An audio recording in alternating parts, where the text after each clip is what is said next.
Am I overreacting for being upset that my boyfriend cancelled our romantic dinner to take his mum and sister instead?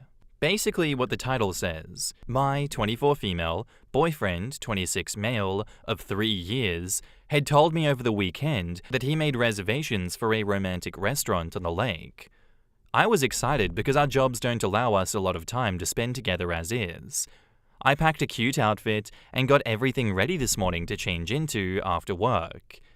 And then he texts me, I actually can't take you tonight. I'm going with my mum and sister instead. Now, normally I'm pretty understanding, but this is weird, right? He kinda just brushed me off with a, well, they really wanted to go, so yeah, sorry. I have no problem with him spending time with his family, but this was supposed to be our date.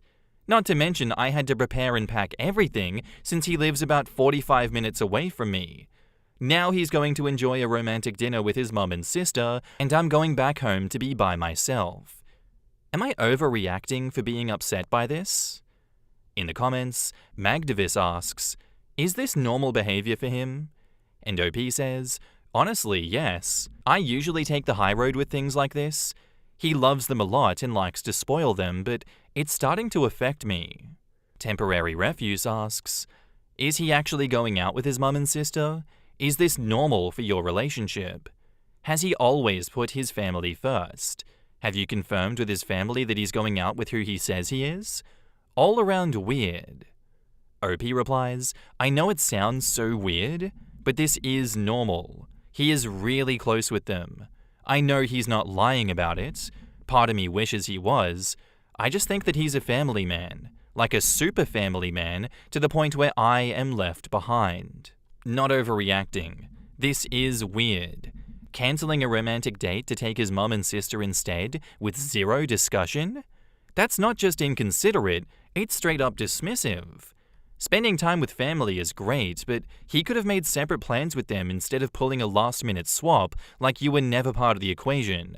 You have every right to be upset. This wasn't a small change, it was a complete disregard for your plans together. Yup, my ex would do this all the time.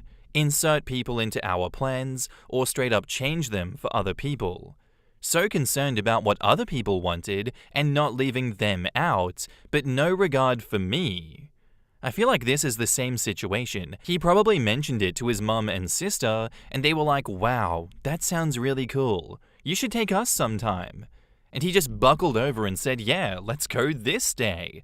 I have reservations. Then said sorry to girlfriend.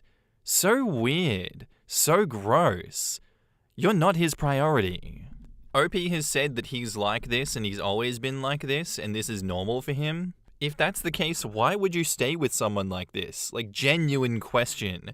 If you make plans with him and he's always swapping things around or just, swapping you out and bringing his family instead, that's a friend. That's a friend. That's not a boyfriend. That's not a partner. That's a friend who doesn't respect you, who doesn't respect your time. You're not actually dating. You're just an option to him. Because genuinely, to have reservations for a romantic restaurant and then he brings it up to his family and they're like, oh, that sounds sick. We should do that sometime. And him being like, well, I have reservations. Let me just cancel them with my girl. Let me just cancel the plans I just told you about with my girlfriend. And you guys should come with me instead. I'm sure she'll understand. What a lunatic. And, this is a Hanlon's razor moment. Is it malicious or is he just obtuse? Either situation, I wouldn't want to be with someone like that. That just doesn't sound healthy, and that just doesn't sound like someone that is ready for a relationship. Like, no, you're not overreacting, and I would question if you didn't break up with him in this update. And now on to the update. Thank you all for your advice. I have read all of the comments, and I went ahead and pressed the issue a little further with him. To respond to some questions in the comments, do you get along with his family? His family and I get along pretty well. We've been on trips together, gotten each other gifts for holidays and birthdays, the whole 9 yards. I've always had a creeping suspicion that they didn't like me because when I come over, they are super passive and don't really engage in conversation with me. When I ask my boyfriend, he says that they're just reserved and shy. I think they just don't like that the only man in their life has a girlfriend. Is he cheating on you? I can confidently say that he's not cheating on me. He's just has this weird relationship/mama's boy thing going on that has always slightly bothered me. He literally goes out of his way to show his appreciation for them. Sometimes it's endearing, but sometimes I feel like I'm on a back burner. Now, he said he understands where he went wrong and doesn't want me to feel like I'm the last option. Apparently, he's been cancelling plans on them for a while, so he felt bad when they expressed interest in going to dinner with him tonight. Just them three. He said he actually made the plans with them yesterday, but forgot to text me before I got all my stuff packed up. I'm still not satisfied with this response, so we'll have to talk in person after he enjoys his dinner with them. I will be putting my foot down about the mum and sister thing. Like, seriously. His sister is older than me, and he treats her like she is 9 years old. Thank you to all of the women and men sharing their mother-in-law, sister-in-law, and father-in-law stories. You've given me confidence to stand up for myself. Also, thank you for the laughs. I tend to make light of situations. Your concern brought me some joy today. I felt crazy, but you all made me realize that I need to stand up for myself right now. And now on to the second update. I wasn't going to update, but I am livid. To clear it up from the beginning, his mum and sister knew that we had a date. They proposed the idea to get dinner with him, and he told them that he already planned a date with me. They made sad faces and sighed, "Oh, okay." And that is when he felt bad for them. The fact he even told me this is insane, because why are two grown women guilt-tripping you right now? I FaceTime called with my boyfriend last night, before dinner, and we had a serious talk about his family and how I need him to start stepping up more. I told him that I won't be option number 3 for my entire life and threatened to leave if that was the case. He understood, agreed, and we moved on. He said his mum was just stressed about work and wanted to talk to him. Sure. I told him to enjoy his dinner and everything. Fast forward to a few hours later, during supposed dinner time, and I'm on FaceTime with him again and wondering why he's not at the restaurant. His mum and sister fell asleep. They literally just fell asleep. Here I am, literally begging this man for 1 day a week to see him, and his mum and sister, who live with him, fall asleep. I told him straight up that they disrespected his time and did all of these theatrics for nothing. So yeah, that is the update. Thank you all for your tough love and good advice. I have a lot to think about today. Really, even the comments were good. I don't normally talk to people IRL about my relationships, so I appreciate the little bits of advice. In the comments, Gap Representative says, "You deserve better, man. Stop begging him for attention. You'll always be an afterthought for him. Find a guy who will prioritize you. Have some self-respect." And Corfers74 says, "If you do want to stay with him, I recommend you make yourself scarce. Meet up with friends, prioritize everyone else over him, never call him first, and don't have time for him when he wants to meet. Make him really work for a date. It will completely shift the power balance. Unless he really doesn't give a damn about you, but then at least you will know." Binzoma says, quote, "I told him straight up that they disrespected his time and did all of these theatrics for nothing. Well, that was the point. They were proving to him/OP that they are numbers 1 and 2 in his life. They are warning OP, but she is just not listening." Yep, this was a power move both to get the boyfriend to cancel on OP and to rub it in by not even going. And they won, and they will continue to win. Are we even sure they did all of that? We only have the boyfriend's word, and he doesn't really seem that eager to spend time with OP. Together for 3 years and they don't live together or even sleep over at each other's places regularly? The family acts shy of her after 3 years, maybe because they're assholes or maybe because they haven't seen her that often and don't know her. And at this point, don't take her presence in her boyfriend's life seriously. Even if they did get the boyfriend to cancel, is it really sabotage if the guy has a pattern of doing this for 3 years? All this to say, OP needs to save her energy for an actual relationship and leave whatever this is. It's the living apart for me too. If he was really interested at all, he would much rather live with his partner of 3 years than his mummy. If he had his own place he owned, I'd understand it more, but he would literally rather live with his parents. I'd say he's either a child or just not that into her, but honestly it's both. Betting the mum and sister is sabotaging the relationship because them living with him is him taking care of them financially. Just, oof. That dude sounds exhausting. I'm tired reading this. I can't imagine sitting down, writing all of this, and just going back to that life. Somewhere I'd have to bump my head and go, what am I doing here? This is one of those posts I saw in real time, and I still have the same visceral reaction to it. She's cooked if she stays in that situation. It's a no-win. Fold, take the rest of your chips, stand up, cash out, and leave the casino. No, guys, no, you don't understand. No, I've sunk cost fallacy. We've already invested 3 years together. I can't just leave at this point. I love him so much. He only prioritizes his mum and sister in literally every aspect of his life, but I love him. I love him so much. I'm his little toy up on the shelf that he doesn't want to play with, and I'm happy being there. OP, please leave him. I know you deleted your account and you deleted all the posts, so please come back in the future with a new account and tell us that you left him. Don't just dig your heels in and say, no, it's everyone else that's wrong. I was right the whole time. He will change for me eventually. It's not gonna happen. It's not. Please do the right thing. I can't deal with this.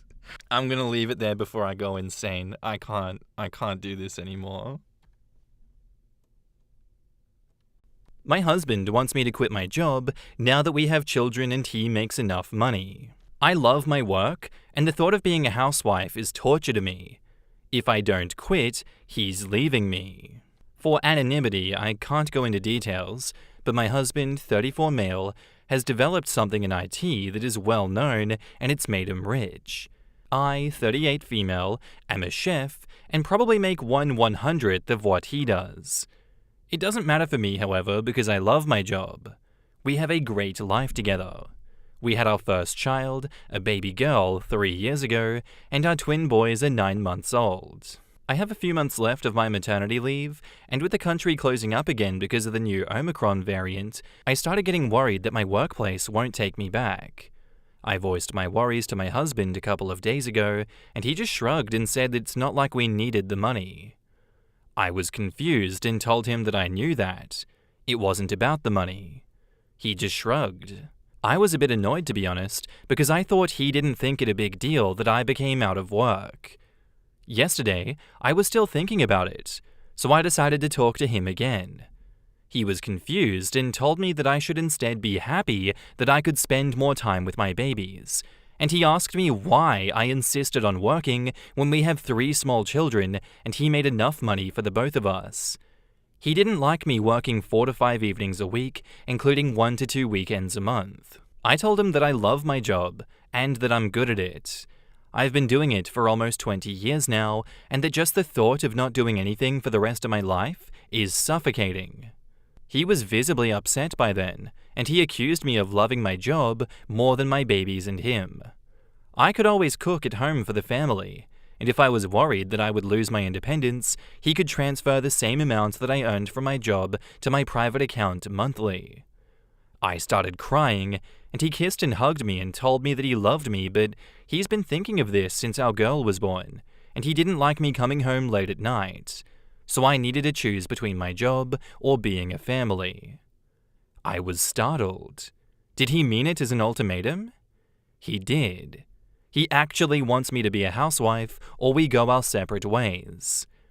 I went to my mum's place first thing in the morning. She listened to me talking and crying, but when I finished, she wasn't indignant on my behalf like I expected. She was silent for a while, and then she asked me to think carefully about my next move. If we got divorced, I needed to think about my babies. I will never be able to give them the life their dad is giving them, and I might lose them because of it. Is it worth it to change their lives so drastically and have them live in 2 separate houses? All of that for a job? I have worked my whole adult life, and I just could see this as an early retirement. Many dreamed of this, so why couldn't I enjoy it?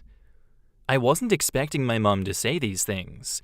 She's always been this strong, independent woman who raised us to be independent and taught me to never rely 100% on anyone other than myself.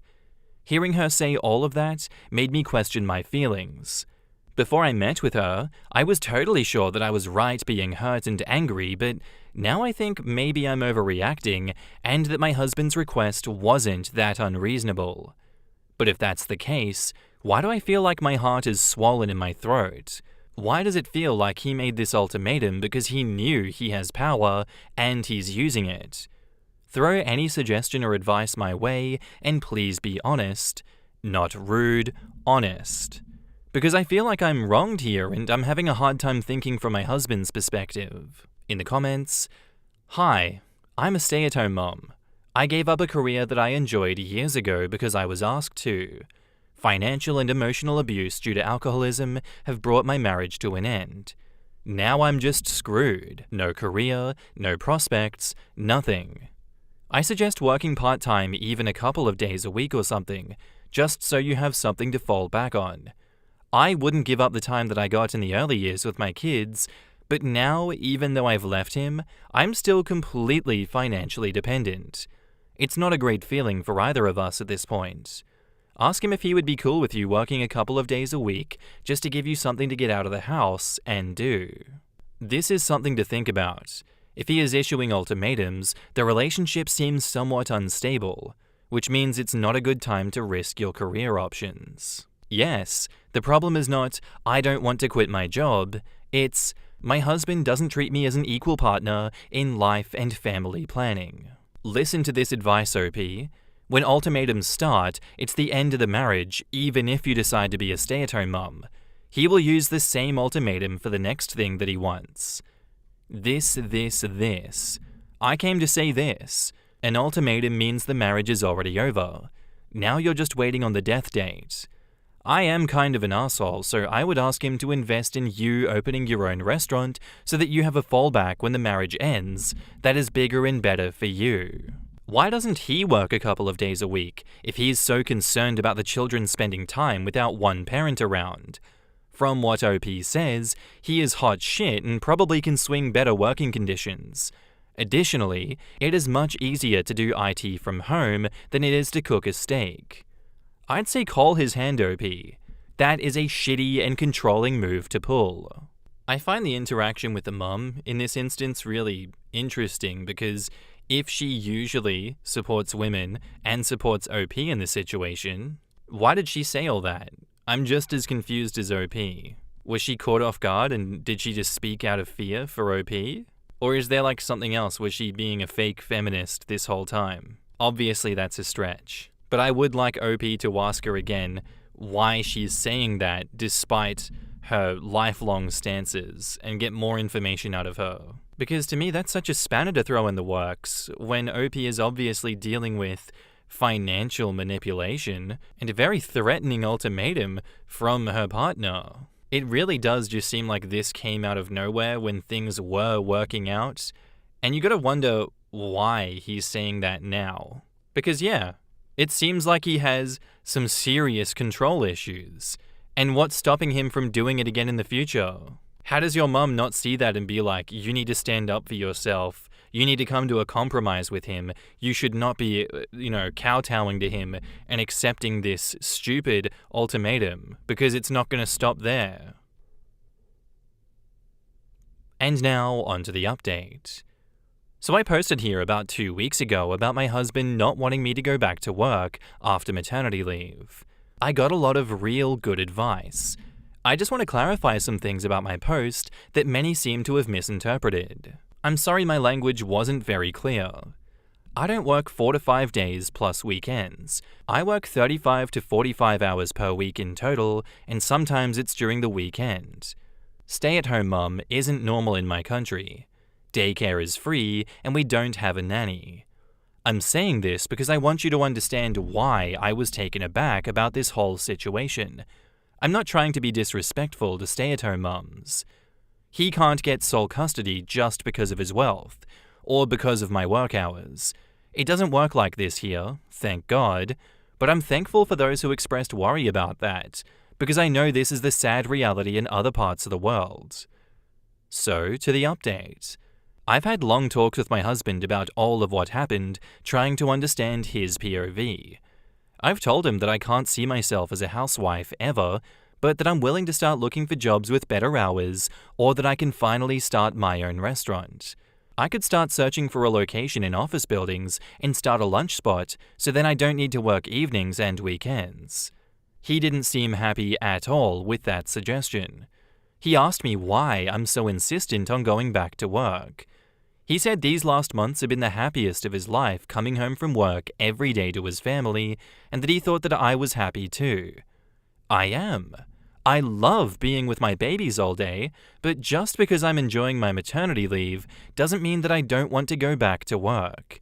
In fact, I'm enjoying every minute now because I know it's not permanent. We had a row. He said he's always felt that I'm scared of him making much more money and that I'm scared of being dependent on him, so if I'm insisting on working because I don't want to be dependent, he could pay me 10 times what I earn to stay home. I started crying and told him that I'm not going to be a housewife and I don't accept ultimatums, so he should do what he felt fit. He said he's tired of going around feeling that his wife is intimidated by his success. He's doing this for the both of us. I have to admit that I'm sometimes scared of him having more power than me. He said that it's all in my head, but really, would he ever dare to ask me to quit my job if he didn't feel that he had the power to do it? Could I ask him to quit his job with the same ease? There is no denying the power dynamics in our relationship, and I have all of the right to be scared of it. So there really was no progress, and no matter how much I explained myself, he doesn't seem to understand me, and he probably feels the same way with me. It feels like we're on different levels. I have suggested counseling. He said he'll think about it.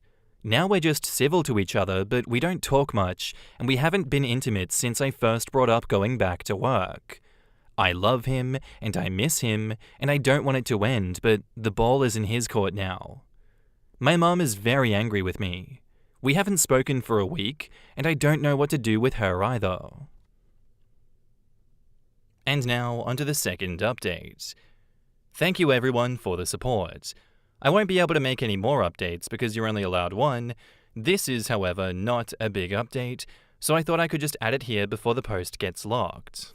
My husband and I talked yesterday for the first time in 2 weeks, and he was the one who initiated the conversation. I saw my chance to try to find out why he's behaving like this, and at the same time make sure that he knows that I'm not backing up. I told him that while I'm enjoying my maternity leave, the thought of it being for the rest of my life suffocated me. I suffer from severe claustrophobia. I don't if it has anything to do with this. I asked him why he's doing this. He knew that my job was important to me, so why was he making this impossible request when he knew that it would mean the end of us? If you're having second thoughts about our marriage and want out, please just tell me the truth. He became very upset and accused me of trying to gaslight him. He said his reasons are legit. There is nothing wrong with wanting his wife to be there for the family, and the children won't stop needing me just because they went to school. I started crying. Sorry, I'm a crybaby, and I told him that if this is over, he should know that it's all on him. He started yelling, "No! It was because I'm too stubborn and too self-involved to actually take a second and think about his wishes." I wanted to leave because I couldn't be with him anymore, but he said that it would be more convenient if he did. He's moved to our city apartment. I feel lost and hurt. I love him so much, but I don't think continuing this relationship is healthy for either of us. My heart is breaking for my children. I don't know what to do. For now, I will just sit tight and wait for him to send me the divorce papers. Thank you again for the help and advice. It helped me a lot. P.S. Mum was here yesterday. We talked a lot, and she's finally getting on my side. I knew that when it came to it, she will be on my side, and I am so grateful. And now, onto the final update, titled, "We're Separating." Thank you everyone for the support. My husband and I are separating. This is what he wants. As I suspected, this is more than just me going back to work. He's been feeling resentment towards a lot of things about me. Many of them I can't change, and the rest I don't want to change. It's not his or my fault, we're just not compatible with each other anymore. I still have 14 months with my babies. Afterwards, all children are big enough for shared custody. I'm staying in the big house for now, but after divorce, I'm going to move back to the city. I've been talking to my boss about my job. She will help me find a schedule around having the children, so maybe I will work lunch hours the weeks I have them. My ambition is still to open my own, but maybe a bit further in the future. I still love him. I thought we were inseparable, but when he started resenting the very same things he loved about me, I knew this was hopeless. It sucks big time, and it hurts like hell, but here we are. In the comments, Concentrated Awesome says, quote, I want my kids to have a happy family, and if you won't give it to them, divorce. Yeah, okay. I don't think this is about the kids. Quote, I told him that if this is over, he should know it's all on him. He started yelling no, it was because I'm too stubborn and too self-involved to actually take a second and think about his wishes. This is the line that got me. It's her fault for the divorce because she won't do what he demands. It can't be his fault because he's rich and should be in control. Exactly this. He's framing it like she's being stubborn when it's him that gave the ultimatum. She was trying to compromise, but he just wanted her to comply. Yeah, I've decided you need to sacrifice something important to you. No. Why are you being so selfish? This would make me happier. I can't believe she didn't want to be entirely dependent on someone who will threaten to divorce her if she doesn't do exactly what he wants her to do, regardless of her own desires. If I had that kind of money, I'd probably still want to work part-time on something I enjoy and not under any sort of pressure, and maybe get a maid to handle the household chores. Many people who fire, financial independence, retire early, find they volunteer or find something akin to work to give their lives meaning and purpose, but they leave the rat race and are not beholden to employment to pay the bills. So, not surprised OP did not want to be a lonely housewife. The last time I saw my grandfather, he said, if I'd known that I was going to live so long, I wouldn't have retired so early. He's been retired my whole life, and I'm nearly 40 years old. Sometimes he'll get simple jobs that he's way overqualified for, like when I visited, he was reading electric meters, I think. Always figured he was just bored of being retired, but my cousin claims the version he was told went, if I'd known I was going to live so long, I wouldn't have pissed all my money away gambling, and involves a story about getting busted counting cards in Vegas. So it's possible that between all of the traveling and getting shook down for his winnings, that he had to go back to work just because he was close to broke. Sorry, I just like those kinds of stories, they're fun. But going back to the topic, this was always about control, and it was never about her having, her own independence and being able to be a housewife and being very happy about that. He just wanted to completely control her and probably dump her sooner than later because, as OP said, the things that attracted him to her, he now hated. Who's to say that he's going to stay in this marriage once she's the complete opposite of what she was when they started? Why wouldn't he just find the next shiny little object and dump her for that? And also, look how he reacted the first time she said no. That was just going to get 100 times worse if she ever agreed to it. I'm still so sad that it took so long for the mother to come on board with her, but better late than never, I guess. Thank you for the story, OP. And don't ever give up your independence for someone that is just going to dump you because they loved you for their independence. Like, that's so stupid.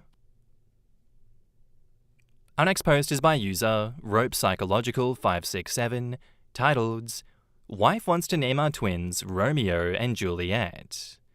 So my wife is a huge Shakespeare fan, and she loves the idea of naming the twins Romeo and Juliet. I'm against it. I can't get over the idea of naming our kids after a fictional couple who die. I do really like the name Juliet. I even suggested that if we go with Juliet, maybe we could name our son Tybalt after Juliet's cousin. She insists that if we use Juliet, we have to use Romeo. I'll admit that Romeo and Juliet is one of the only Shakespeare plays that I've read, but I've tried to look online for some other Shakespearean sibling names that we could use, like Ophelia and Laertes from Hamlet, or Claudio and Isabella from Much Ado About Nothing. She hasn't liked any of them because either their source isn't serious enough, or the names aren't recognizable/famous as Shakespearean. She's really stuck on this. On their own, I think they're lovely, but I don't think they work for twins. Is there a way that I can convince her this is a bad idea? Or does anyone have any other Shakespearean name suggestions that might win her over? I'm not sure if I'm overthinking the meaning behind the names and being weird about it, but I can't talk with anyone about this because she wants the twins' names to be a surprise. In the comments, River to Your Soul says, "Weren't Viola and Sebastian twins in Much Ado About Nothing? I think these are both lovely names on their own, and I'm not sure many people would immediately think of Shakespeare the way they would with Romeo and Juliet. And they're actually siblings, not love interests. Edit, it was the 12th Night, not Much Ado About Nothing." And OP says, "I didn't know about this play. I'll check it out, but I love those two names, and the fact that they are twins might sway my wife. Thank you." Kaio the Awesome Elf says, "Are there any similar names that she'd be open to, like Rowan or Roland instead of Romeo? Naming your kids after famous lovers definitely seems creepy to me." OP says, she doesn't like any changes/modern versions. They have to be from a Shakespeare work. That's why I've been trying to find names from established siblings. Sunny Sea Monster says, "The specifics of Romeo and Juliet aside, neither you nor your wife should get to be stuck on these or any other names. If you vetoed them, then they are out. It is also true that naming siblings after a couple nearly synonymous with young love is ill-advised. But even if it were not, neither parent should get to bully or steamroll the other into a naming choice. Frame this differently with her. You're allowed to veto names just as she is allowed to veto your choices. Do not get mired in the literary merits or demerits of various Shakespearean oeuvres or characters, because it is besides the point. This is the first of many parenting disagreements that you will have in the future, in which you will need to compromise to find a solution. Now is the time to practice that skill and learn how to listen to one another's hard limits." And OP says, "We did that before she got hung up on these two names. At first, we considered names from the books that we both liked, but Romeo and Juliet was the first Shakespeare play that she saw, and once she got this idea, she didn't want to hear any more. I'm hoping that I can talk her out of it, but if I can't, I might show her this thread. Thank you." I'm gonna say, these ideas and this insistence from your wife is really weird and really unusual. It makes me question her as a person, like what is going on in that head of hers. I don't want to be malicious or anything, but really, if you ever asked anyone, "Hey, should I name twins Romeo and Juliet?" They'd be like, "What, are you into incest? What's wrong with you?" That's like a sick and deranged thing to do to children. Imagine how they're going to be treated in school when kids cop onto Romeo and Juliet. The bullying is going to go so much harder that you're going to give your kids mental health issues if you go through with this. Like, it's not an if, it's not a maybe, it's guaranteed. They will resent you for this, so you being like, "Oh man, she's really stuck on it, and I might just cave." Grow a spine. Seriously. The future of your twins is more important than the feelings of your pregnant wife right now. Just gonna say it. Do not give her deranged ideas the time of day. Say no and say, "We both have a choice. It's 2 yeses, 1 no." I don't care if you're stuck on it. Your idea is terrible. If you genuinely think those are 2 good names for 2 good kids, there is something wrong with you. I'm gonna go out and say strike that idea down and get your wife into therapy. Like, straight away. Please. And now, on to the update. Thanks for all the comments and name suggestions. I didn't want to speak badly about my wife, but yes, I'm well aware of how deranged it is to name a pair of siblings after a fictional couple, and I was too much of a coward to bring up the incest thing in my original post. In defense of my wife, her pregnancy has been very hard on her. It's her first, and naming the kids is the only thing she seemed happy about these days.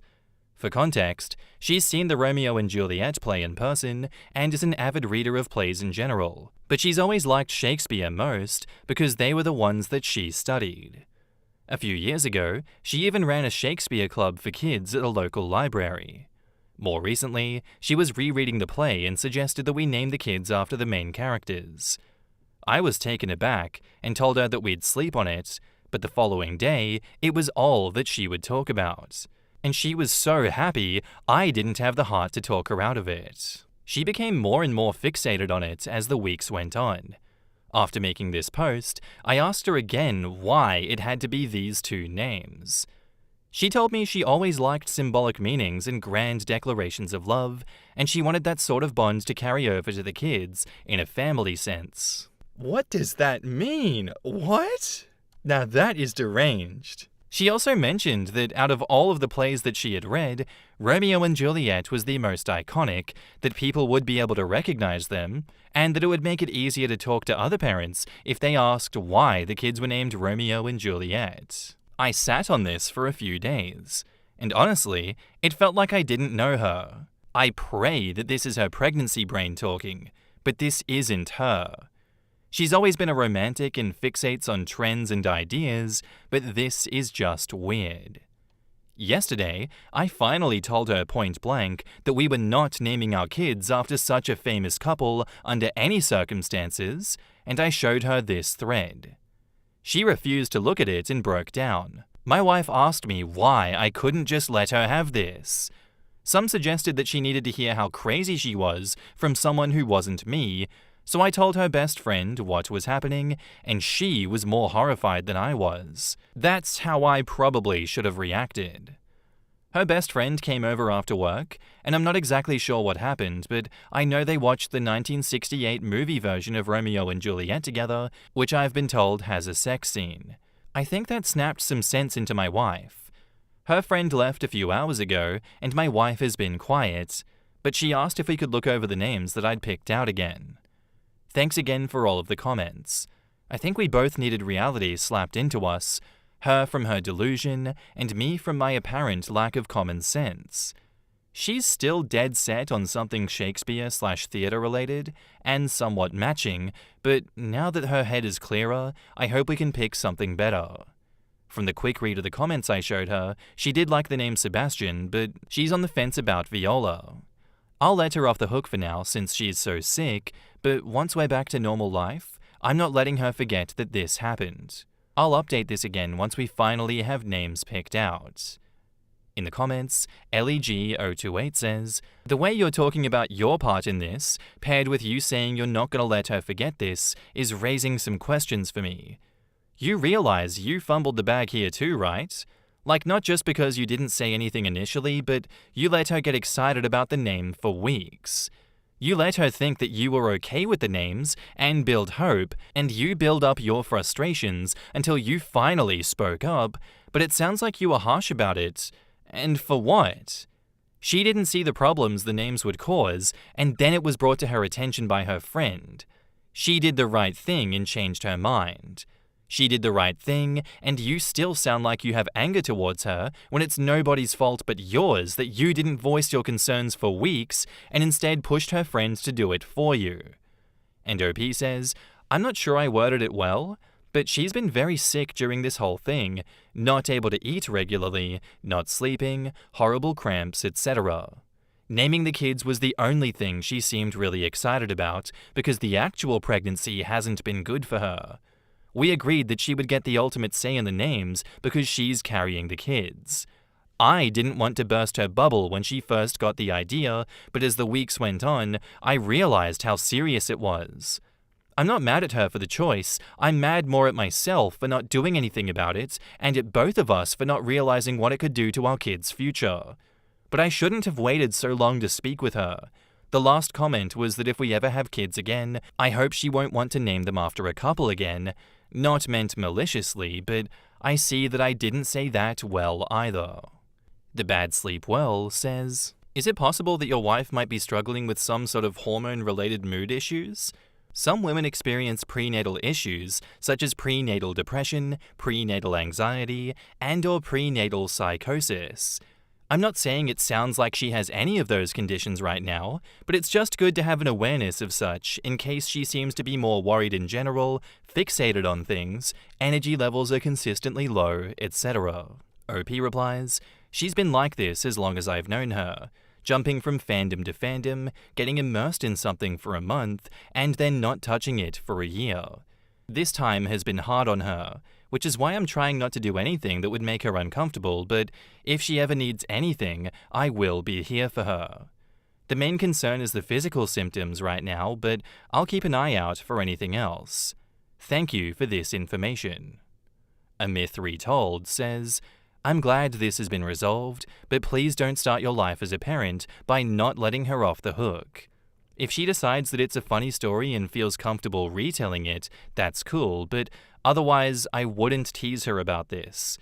Plenty of parents have chosen far worse names and combinations of names, and she was reasonable once she really understood the objection better, after you hadn't been direct with her for weeks."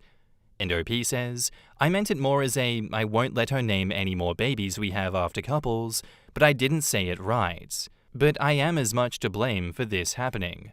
I agree that I let it get out of hand. I'm not going to hold this over her head, and as you said, it could be a funny story if she wants to tell it. Thank you. I'll show her this." Baba Bun says, "Smart friend. A bit blunt, but if it works, it works." It's a good way to bring the reality of the play home to the wife. The text doesn't explicitly feature them having sex, but there's some probable kissing and also a monologue where Juliet rants about how she can't wait to do it with him, and watching a movie together seems like a better way of leading a horse to water, so to speak, than just handing her the book and begging her to reread it would have been. This is one of the reasons that I say that Shakespeare should be watched rather than read. It's like reading the lyrics before listening to the song. You just don't truly get all of it. If she had watched it first, I doubt this would have been a thing. Yup, I love how the friend just came over and nuked the idea. She knows exactly how to kill it off, rather than dithering about for weeks. Also, let's give props to BFF for knowing how to handle it in one evening after work. Bestie knows her friend well. Sebastian and Viola are nice.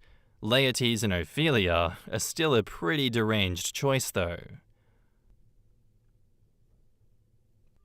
Am I the asshole for not letting my girlfriend have a movie night with our colleague?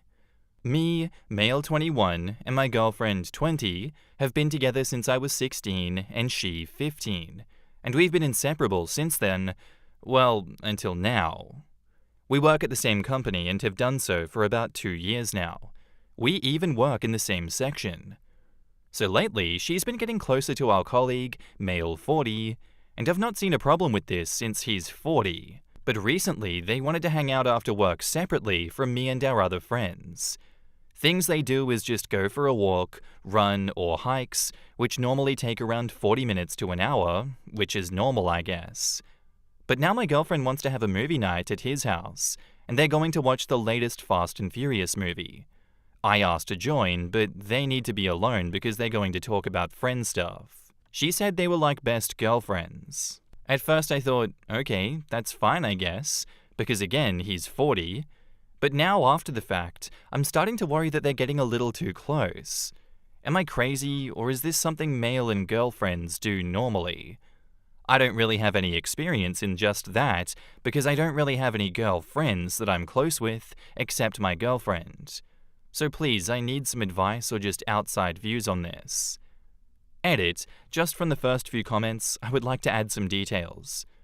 First, she's acting just like normal to me.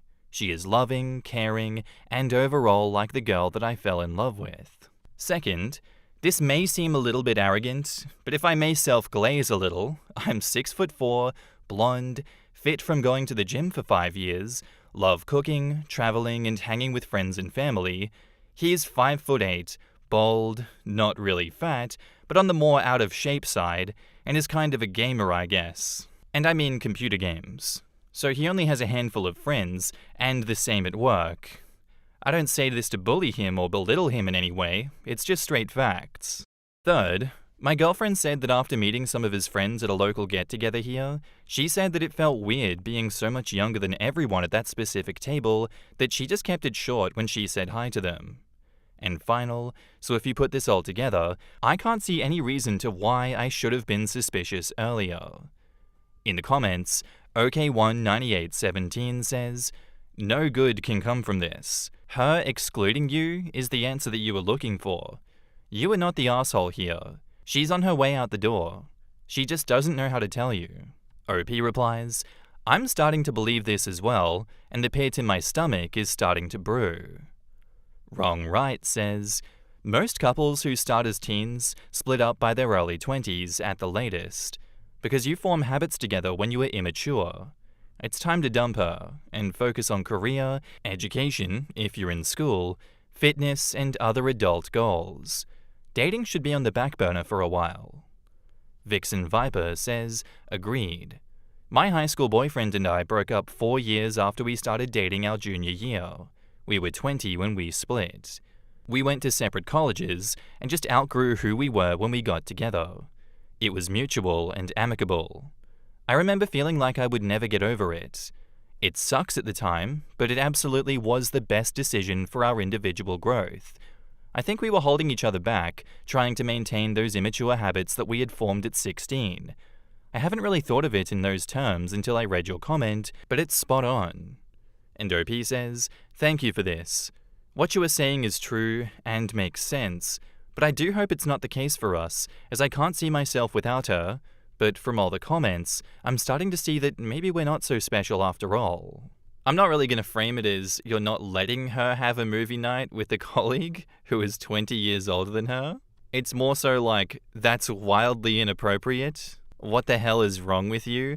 Do you have any respect for this relationship at all? And if she still goes through with having a movie night with another man, I think you know what the answer to that question is. And, you know, this is the first big red flag in your relationship, and you can carry that knowledge going forward that she is not the one. I don't think that she lives in the same reality as us if she is so dead set on doing this. And as the kids say, she's for the streets. So yeah, not the asshole, OP. I'm sorry this happened. But maybe this is like Spider-Man, where this is like a canon event. And now, onto the update. Thanks for all the comments and DMs. There's no way that I can answer all of them, so I'll try to make an update now, as I feel almost responsible to do it for the big responses from the community. She actually went through with it. Earlier today, we sat down to discuss just how I felt about this whole thing, and that it's weird for her to go alone home to him as he is effing 40. I was very clear about my opinion about being excluded from this whole thing, and that it's not alright for me to feel like I'm third-wheeling my own relationship. Her answer was, "I didn't take you for such an insecure man after 5 years together." Honestly, this kinda broke me. How is it okay for her to just set my feelings aside with a comment like that? I must admit, I'm absolutely not the best with expressing my feelings in this kind of way, and it feels very uncomfortable for me to open up like that to someone, even if we've been together for years, and I can kinda see why that was her response. After that one little comment, it really sank in that she doesn't actually care about me anymore. The rest of the conversation went downhill from there on. I started to accuse her of cheating, she started throwing an effing fit about how dare I accuse her of things like that after 5 years together, and how I didn't trust her, etc. After about 20 minutes of this, I was honestly broken down. So I just walked out. I didn't say anything, I just walked. I was out for about 30 minutes just to try and clear my head from this whole conversation. When I came back, she was waiting for me with just one question. "Do you think I've cheated on you?" And I said yes, I really do. And then I think I did something stupid. I showed her my first post to get my point across even more that the things I'm feeling and thinking about this is all around the opinions in the comments. She was stunned and silent for a bit, and I think she actually kinda saw why I felt the way that I did. Her response? "I gotta go. The 40-year-old is waiting to start the movie, and I think we should have a small break from each other." She went. She effing went to him after our fight. What did I do? I went to my father at his work and actually cried in his arms for the first time in probably 15 years. And now I'm at home in bed and have talked to my landlord, and she's very understanding, and she said that I can take my name off the lease anytime that I want. What now? I'm in my bed feeling totally empty, numb, sick, and furious. And to be honest, I went kind of off the hook when I came back from my dad. I threw some shit on the floor, actually, and cut down the networking cable in the wall, as she's maintaining a blog that she is very passionate about. I won't link it, so don't even ask, as I don't want to give that piece of shit more activity on it. This update went probably just the way that people expected it to, so I hope that people are happy that my relationship is probably 100% over, to spare me in the future. But please, how can I come out on top of this? I have to see both on Monday when we go to work. I don't think I can handle this, so please, advice is more than welcome. I might do another update later on if I can mentally go through this again. As per now, I literally can't handle it. I am mentally breaking down as I am writing this. In the comments, the Constipated Dragon says, "The fact that she went to him after your argument speaks volumes." Rigney says, "I have a strong feeling that she was already cheating anyway. Opie did the right thing confronting her, and her reaction proves it." That's what I figured when they need to be alone to watch Fast and the Furious. It's background noise for sex. She had two options: let him down, putting your feelings first, or let you down, putting his feelings first. She clearly values his happiness more than yours, not the asshole. This is emotional betrayal. She knew that Opie was uncomfortable and still chose to go. That's not what a caring partner does. Look, you dodged a massive bullet with that one, OP. Trash took itself out, congratulations, but ripping the network cable out of the wall? And the landlord just being cool with that? Hey buddy, I know you just tarnished my property, but yeah, go ahead and take your name off the lease. These are two very normal people in a normal situation, I can tell. But yeah, you honestly didn't deserve any of this. It wasn't exactly an obvious outcome to this situation, but it was one of the possible ones, and she proved that she's not worth keeping around. Again, I'm sorry you had to go through this, but good luck in the future. You deserve so much better. Our next post is by user 12 Days Slate, titled, "I'm the maid of honor in a wedding. I love my friend, and I don't support the relationship. What would you do?" I'm matron of honor in my close friend's wedding. I'll call my friend Yana and her groom-to-be Adam. Adam is emotionally abusive and manipulative. She had to beg him to propose. He finally did. Their wedding is in 2 months. Their relationship had been very toxic before, but over the last year, it seemed to get better. I got a text from Yana late last night. She told me Adam called the cops and she was done. Adam called during a verbal argument. Over their 4-year relationship, he's threatened to call the police 1,000,000 times whenever they fight. One time, she looked at his phone. He said he was going to call the police if she looked at his phone again. Adam threatened to sue Yana last night for her dog. Adam also calls Yana's mum to handle her every time they fight. Yana's mum, Linda, is very, very toxic. Linda has since texted Yana horrible things, including, "I'm done. I'm picking up your dog because he isn't safe. I'll never talk to you again. Next time I see you will be in the morgue. You drained our retirement. You are an embarrassment." Yana has very low self-esteem. She won't leave. Do I stay in the wedding when I don't support the relationship? Edit to add, I've told Yana that Adam is abusive. I've told him calling the police was incredibly manipulative. I've offered a spare room in my home. I've offered to help in every way I can. I cannot make her leave him, much as I'd love to do so. She insists that she wants to make it work. In the comments, Coastal Kid 92 says, this is a really tough one. On one hand, you should want to ensure Yana doesn't get isolated and not have a connection to rely on if things escalate to a dangerous place. But on the other hand, it definitely could feel tough to be there for her on a day that she is going to get married to someone who doesn't bring out the best in her, and vice versa. Given that you've just had another incident in their drama, it might be time to say some hard truths. That bitch A says, I'd tell her that I support her, but I don't support the marriage, and I can't attend. I'd ask her what she would do if you were the one marrying a man who was verbally abusive and called your mum to handle you. I couldn't be in a bridal party if I didn't even like the guy that my friend was marrying." Quote, "She told me Adam called the cops and she was done." Isn't this her saying the relationship is over? This all just happened yesterday. She's still processing it probably. I understand the concern of what to do if they get back together, but they're not together right now, right? If I were you, I would let her know now. I will always love and support you, but because of his behavior and treatment of you, I cannot be in support of a relationship with him. I will always be here for you, but I'm sorry to say that if you choose to get back together with him, I will have to bow out of the wedding.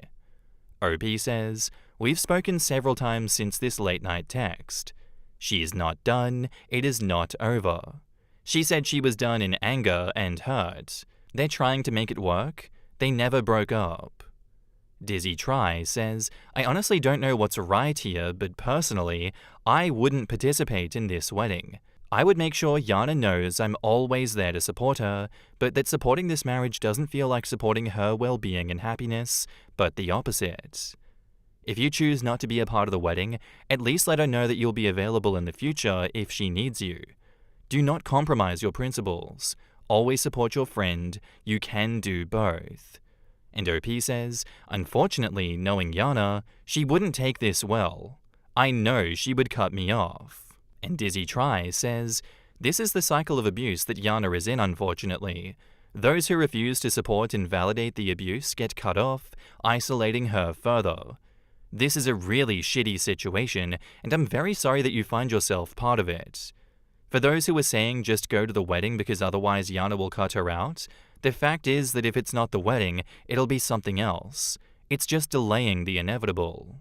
It's just one of those situations, once again, where if someone doesn't want the help and they're not ready to change themselves, nothing you do is going to change their mind. Nothing you do is going to fix them.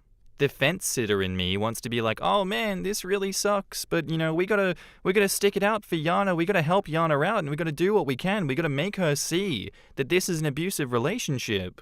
If you just keep trying, you can break through." But OP knows this. OP knows that she wouldn't take it well if OP says, "I'm not gonna be part of the wedding because he's not good for you." Rare Parsnip saying, "You can always support your friend. You can do both." I think if you participate in the wedding, you are compromising your principles. I don't think you can support her and also go to the wedding in this situation. I think this is a case of how long are you willing to set yourself on fire while Yana refuses to see that you're actually trying to help her out of a bad situation. Sometimes you have to listen to that advice of, if you love them, let them go.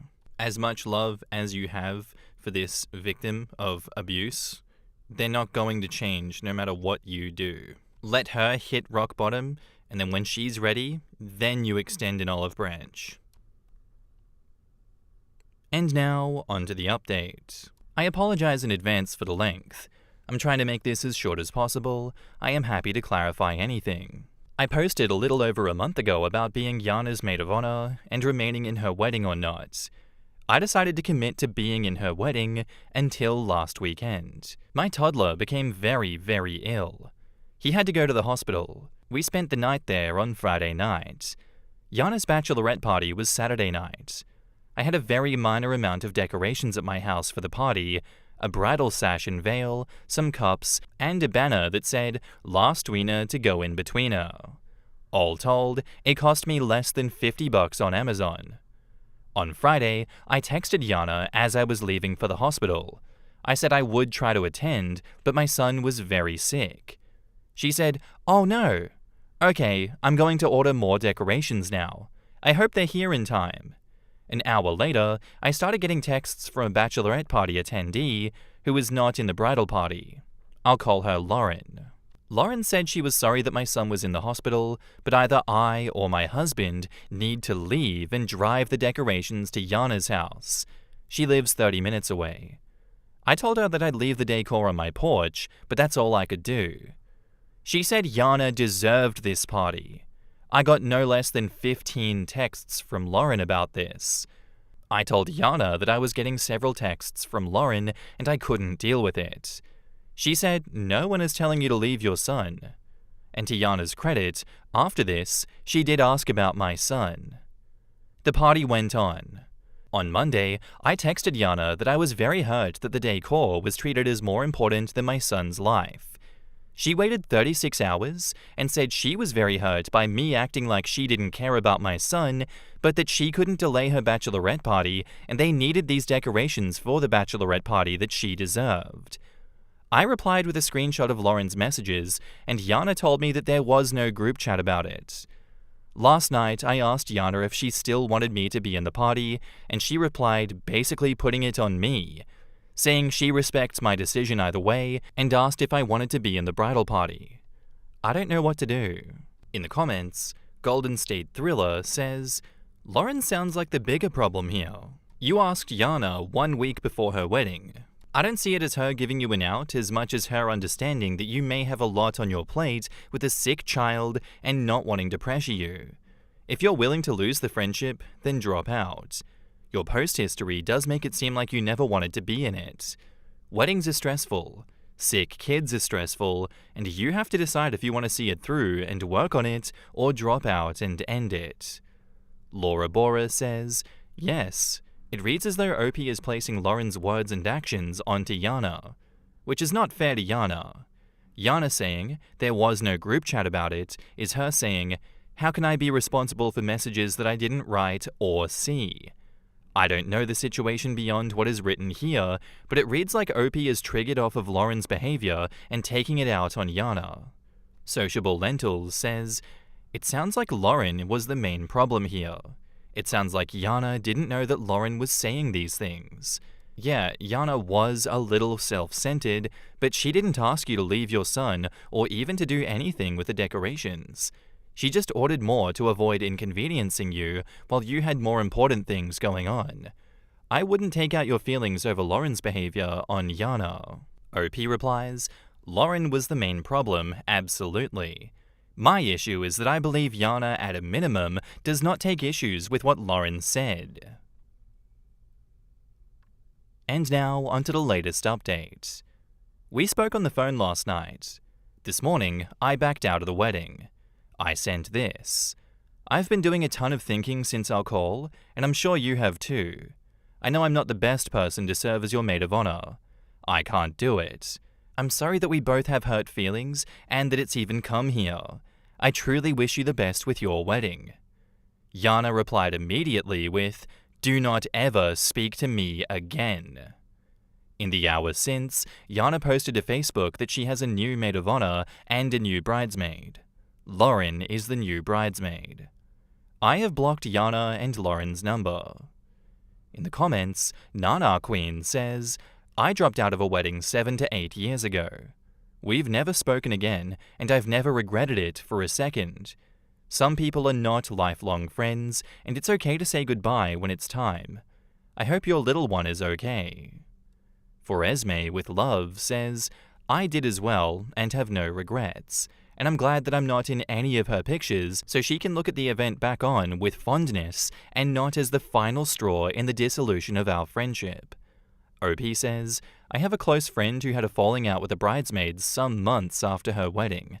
My friend says she wishes she never made that person a bridesmaid because now that person is in so many of her wedding photos. My close friend brought this up to me when I was trying to decide if I should remain in the wedding." For Esme with Love replies, "Exactly. You want their wedding to be about them and not your failing friendship. Absence is better than the stress of potential drama." And OP says, "I'm sure my posts haven't conveyed it, but I do care for Yana, and she deserves a maid of honor who is there enthusiastically." Harkoncido says, "I lost any sympathy for Yana in the last update. Let her enjoy whatever is coming her way." Same. She's cool with being dedicated to a narcissistic, abusive boyfriend who likes to threaten her with calling the police, but she doesn't have any patience for her friend when her friend's son gets sick. Nah, that's trash behavior. Sometimes it's better to get out of the crab bucket while you still can. I get she's in a tough situation, but treating a friend that way while she's worried for the life of her child? I'd be out of that friendship so fast. Does anyone get the idea that Yana might be the problem in her relationship? The fiancé is always threatening to call the cops on her mum is threatening to take away the dog because she's not fit to care for it, the shit she did to OP over decorations. It sounds like she's the toxic one, and maybe OP should be asking Adam if he, the man who had to be manipulated into proposing, actually wants to get married. I became suspicious when Yana's mum accused her of draining her retirement. Victims don't tend to get accused of that. I'm guessing it won't be long before someone responds to you with, actually, sometimes abuse victims commit financial fraud because their abusers tell them to. I'm gonna go with, there's a toxic lid for every toxic pot. OP has said that the boyfriend is a problem. I'm gonna trust OP on that they are a reliable narrator, and that Yana is not solely the problem in that relationship. Both of them are as bad as each other. They should get married to each other to keep themselves away from the rest of us. I don't blame OP for her actions in this story at all.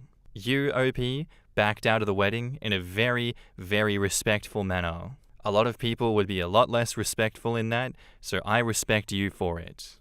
Thank you for the story, and all the best going forward. Our next post is by user Significant Try 1044, and it's titled, Am I the asshole here if I go no contact with mother-in-law and father-in-law for threatening to call CPS? My mother-in-law texted one of my family members today saying that she and my father-in-law thought about calling CPS on me and my spouse, but decided not to. Basically, according to them, we are willfully endangering our baby by having multiple dogs in the household and fostering dogs through a reputable and responsible rescue. Ever since we were pregnant with said child, they've been making remarks that we need to rehome most of our dogs. We have 6 of our own and 2 fosters, simply due to the number that we have. My spouse and I know that it's more dogs than most have, but we live in a rural area, have a massive outdoor area that dogs spend hours in, and don't keep or foster dogs that show any inkling of aggression towards humans. It's not even uncommon to have this many dogs where we live, and some people around us have way more than we do.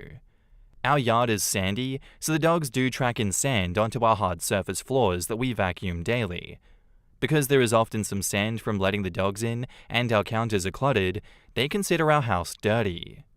By comparison, their house is always clean enough you could eat off their floor.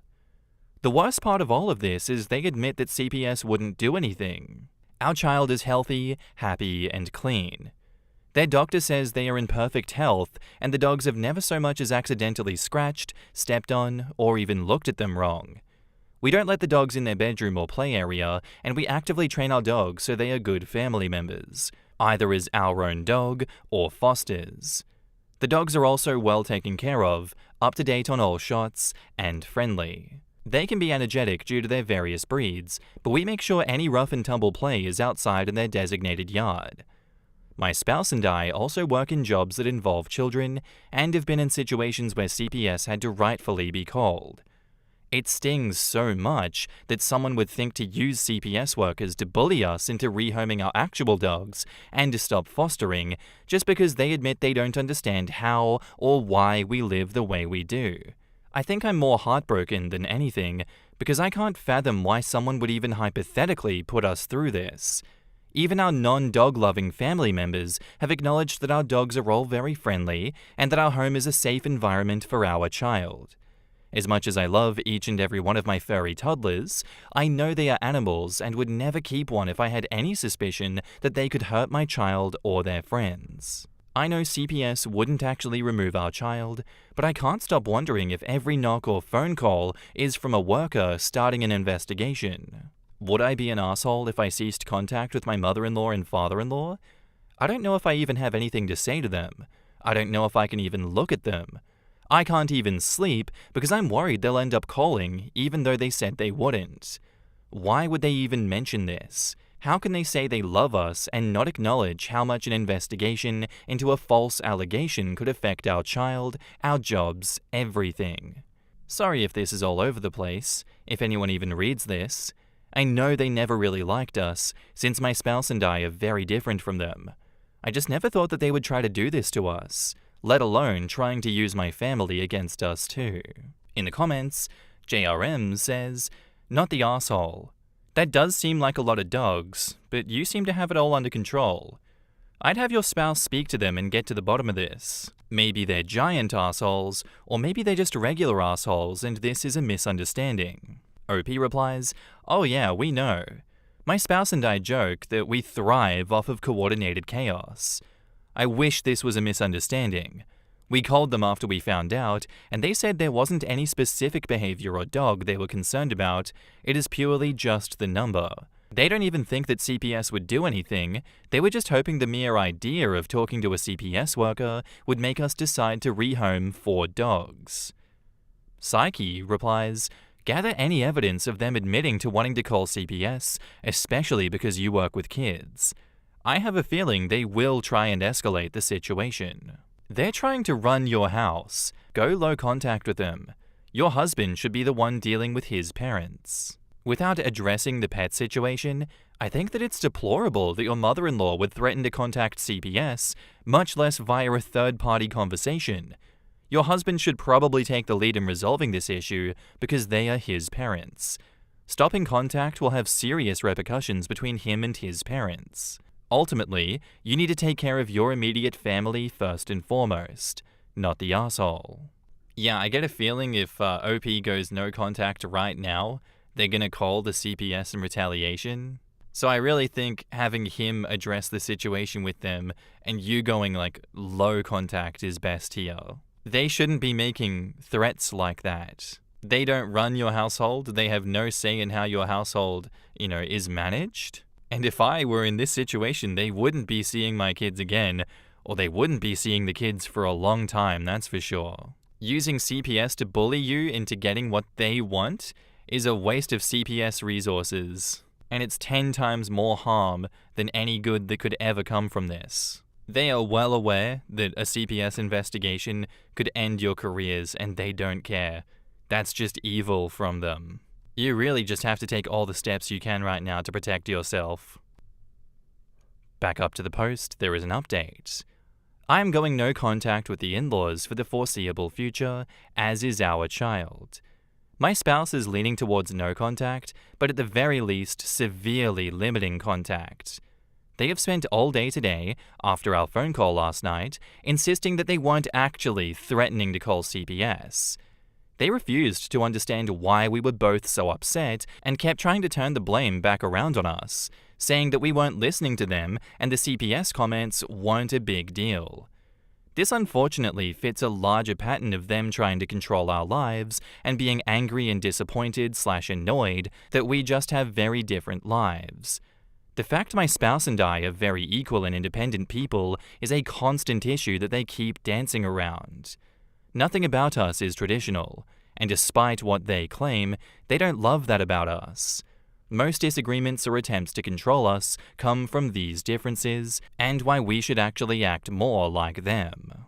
Also, to address some questions in the comments, 1. We do live in a rural area controlled by the county, not the city. There are no restrictions on animals as long as they are healthy and not exotic. We have a lot of dogs for a city, but out here, people aren't even surprised when we say that we have 6. Many have at least 3, and there's a variety of other animals on their respective properties. We just didn't want other animals as we've been involved in dog rescue for several years.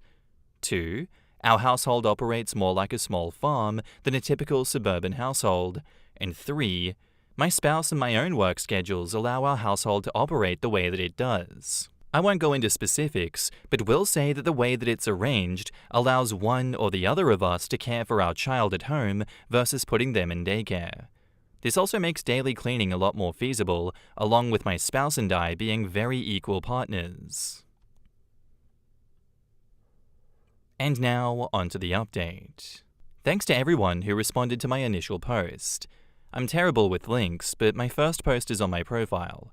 I genuinely appreciated the outside perspectives, including those who rightfully question our sanity and the legality of owning 6 dogs and still fostering. I will say that many people do not have reputable sources for determining the number of animals you're allowed to own, just as an FYI. My state, county, and local city do not have a limit on dogs, and I do not live in any of the states mentioned by the commenters in the first post. I assist with an animal non-for-profit in addition to the fostering, so I'm aware of any current and proposed changes to ownership laws for my area. I also live well outside the nearest city limits and couldn't imagine having this many animals and not having some dedicated land for them. None of them are Great Danes, but only one of them is a small breed of dog. My spouse, child, and myself are no contact with mother-in-law and father-in-law for the foreseeable future. They didn't call CPS, but refused to take responsibility and fell into their typical pattern of gaslighting to make my spouse and I look childish and spiteful. This, unfortunately, follows the pattern of behavior that made my spouse start therapy shortly before the birth of our child. They frequently say mean, hurtful, or even borderline derogatory comments and then turn around and deny ever saying them. If we have proof, such as texts, they'll insist that they were joking or misunderstood the context, even though the context is pretty fucking clear. A notable example is mother-in-law telling my spouse they needed to keep me under control when my spouse and I were planning our wedding because basically every aspect of the wedding was non-traditional, and this was hugely offensive to my mother-in-law. This is despite the fact that my mother-in-law is not religious. Nothing about our wedding was scandalous or offensive, and my partner and I decided on every aspect of our wedding together. She, to this day, tells us that it was a joke or that she didn't actually say it, depending on her mood, despite her ranting to our other family members about it and everyone else remembering it as being completely sincere. It's easier to see this now that my spouse and I aren't dealing with the immediate after effects of the CPS comment to my family. It took us by surprise, and it hurt so much this time because we genuinely thought my spouse's parents had changed. I was really trying to overlook the past so my child and future children could have a good relationship with them. The fact this time around, they basically said that they don't like us because we're too different from them and too hard to understand was a really bitter pill to swallow.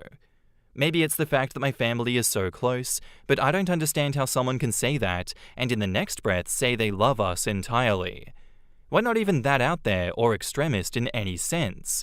We get along with my huge extended family, and they come in just about every shade, flavor, and personality under the sun. I can't let my child or future children think love from their family is conditional on them being carbon copies of anyone, including their grandparents. Apparently, minor differences in how we spend our free time. They like binge-watching TV and staying in bed and breakfasts. We like board games and volunteering, for example. And our personal style choices is too much for them to handle. Despite being self-proclaimed feminists and staunchly not religious, apparently men still aren't supposed to have long hair or wear nail polish, and women should wear makeup. Or at least that's how their children and their spouses are supposed to be. I guess the best news out of this is that we are now closer with the rest of my spouse's family. They were horrified about what mother-in-law and father-in-law said, and even more appalled by the gaslighting after. We weren't expecting the support, and were trying to prepare ourselves for being cut off from everyone, but we are so grateful that's not the case. I have grown to love my spouse's family even more than I already did, and am so thankful that my spouse does have love and support from their side of the family. While my parents adore my spouse as their own, I know it means a lot to my spouse to have their own family members too. Not to mention our few close but dear friends that have been eager for us to have kids so they can be the best aunts and uncles they possibly can. I don't wish ill on my in-laws, and I'm almost sad to say that our lives have been calmer and happier without them in it. I can't control their choices, and I can't stand to let them hurt my spouse any longer or possibly start doing the same things to our child. They can make their own choices and live with those consequences.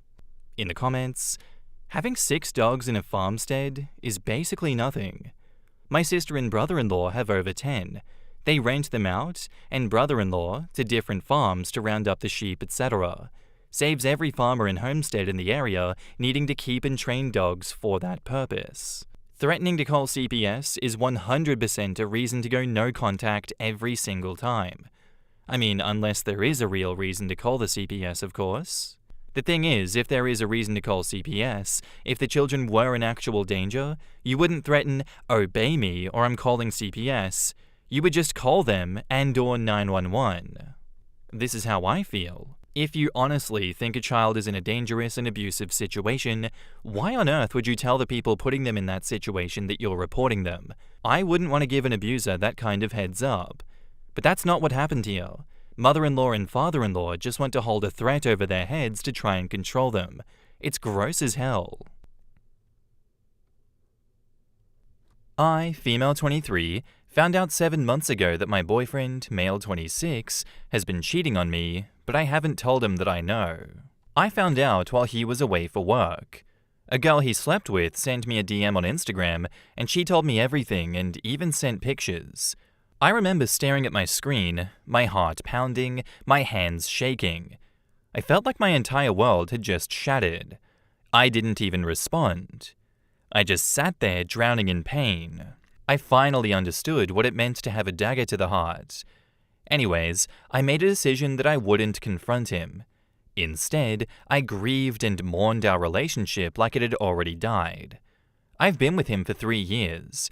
I thought everything was going perfect. I didn't see this coming at all. That entire week, I was alone, cycling through every emotion imaginable. And this might sound crazy, but there was a part of me that almost needed to feel the pain. Like I was clinging to it, letting it consume me, and this may sound emo, but it felt good. I can't explain it, but I felt alive. Maybe this is borderline masochistic, but whatever. This is how I wanted to cope. Meanwhile, the girl kept messaging me. More pictures, more details, more receipts, and even videos. It just got worse and worse. It turned into taunts and cursing.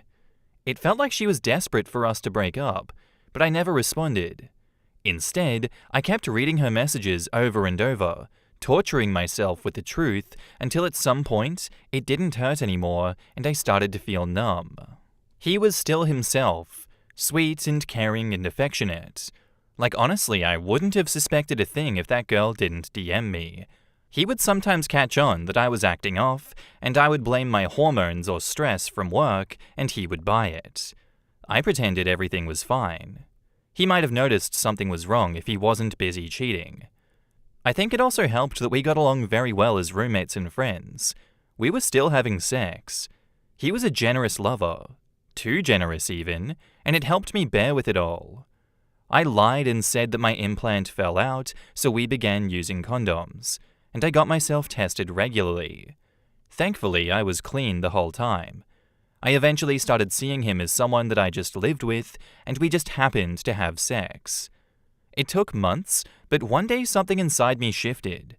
The love that I had for him started fading. I went through every stage of grief. Now I feel free and lighter. I know I can live without him, and that realization is the most liberating feeling. Here is the craziest part. Everything I once found beautiful about him started to look distorted. I started to see his flaws. It was like I had been under a spell, adoring and loving this man, and now when I look at him, I'm like, how? This week, I'm moving into my own place, and I'm finally breaking up with him. I am mentally checked out, and I'm at peace with myself. I am okay. I feel a sense of dread, but also relief that I will finally break up with him. It took 7 months to finally get over him. I don't know if I'll tell him that I know he cheated on me, or just say, I don't want you anymore. Or just ghost him. All I know is, I am breaking up with him. In the comments, medium-sized Maze says, you should absolutely tell him that you know he cheated. He shouldn't be absolved. Ghost him and leave the screenshots. But at least let him know that you know he's a piece of shit. OP says, I have a private folder on my phone with everything I saved. I was just using it to keep my feelings in check. This is a good idea. Akimbo Slice 1 says, at first I thought you went about it wrong, but you took your time to build your strength and heal. I guess we each have our own journey. That being said, please ghost him and give him no closure. That will mentally mess him up for his betrayal for years to come. OP says, my initial goal wasn't to heal, but to feel. I didn't know what I was doing.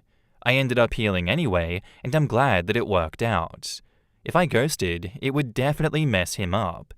Besides the relationship, we were best friends. And Strike Excellent says, this is what my psychologist recommends. Feel it and then let it go. I also think that ghosting is the way to go. If you tell him that you know about the cheating, he will get better at hiding it from the next girl or even blame it on the girl who DM'd you. Ghosting without an explanation will make it easier for you. You don't need to explain. You don't need to waste your time listening to how he would change or that it was a mistake, etc. If you don't give him a reason that he can challenge, it will be better for you. You did the work. You deserve your peace. You owe him nothing. He deserves nothing from you. The opposite of love is indifference. Good for you, by the way. Well done, OP. And OP replies, I've been dealing with this alone for so long, mentally sieving through my thoughts, feeling the pain so deeply. It was therapeutic. I was at rock bottom for a while, and the only way out was up. I am mentally in a better place. I'm starting to enjoy the little things again. I can finally breathe. The way that I dealt with this was definitely unconventional. Thankfully, I now do feel indifferent. I am free. And thank you for your kind words. I do deserve peace. I think everyone deals with situations like these in their own ways, and I don't think there is a particularly wrong way to do it per se. Maybe we'll just say there's more effective ways of getting over betrayal like this. But I think I'm on board with those saying just to ghost him and not, kick up a huge fuss about it, because he will just learn from this and he will know how to cheat on the next one in a more effective way. Though, of course, it's always up to OP how they decide to go about this, and I can't blame them for what they've done. So I'm looking forward to seeing what happens next. And now, onto the update. I finally moved out early in the morning, right after he left for work. It was his place, and I didn't have much to begin with, so the move was easy. I had been slowly filling up my new place over the past month, getting everything ready so I could leave without a hassle. A lot of you suggested that I ghost him, but I couldn't. That's just not me. I don't like disappearing on people, even when they deserve it, so instead, I came back that evening and waited for him to get home from work at around 7 p.m. I was nervous, but also kind of relieved for it all to finally be over. When he walked in, I was sitting at the dining table wearing my coat. He immediately sensed that something was off. He asked me where I was going, and I told him, home. He laughed and said, but you are home. Clearly trying to play it off, but he could tell something was up. Then I sent everything that I'd been collecting, screenshots, videos, all of it, to his WhatsApp. He looked confused and asked why I was texting him, and then he opened the messages. I watched the color drain from his face. I didn't think that I'd enjoy it, but I did. He went pale, breathing heavily, and just placed his phone on the table, staring at me like I was a ghost. I didn't say anything. I just watched him. Then came the begging. He grabbed my hand, apologized over and over, said he didn't mean to cheat, claimed he ended it 3 months ago, that she meant nothing, and how much he loves me and wants to marry me. I told him we're never getting married. It's over. And I didn't say anything else. And that's when he broke down crying like a child. I was honestly disgusted. I stood there watching him on his knees, clutching my legs, begging for forgiveness, and I felt nothing. No sympathy, no sadness, just done. I was completely checked out. I didn't want to say much to him. I just felt numb, and it felt pointless. Eventually, he turned into this emotional, sweaty, sobbing mess. When he went to the bathroom, I grabbed my last backpack and left. It's finally over. I'm grateful I don't love him anymore. It was an unconventional way to get over someone, but it worked for me. Thank you for all of the kind messages. In the comments, Civil Independence says, that's really brave of you to actually do something about it and leave. But nobody deserves to be cheated on. That is the worst feeling. That kind of betrayal hurts deep. So I hope that you move on and find somebody that will be loyal to you. Good luck on your endeavors. One Marmalade says, Thanks for the follow-up. I'm impressed that you not only followed through, but that your response was measured, restrained, and decisive. You're better off without him.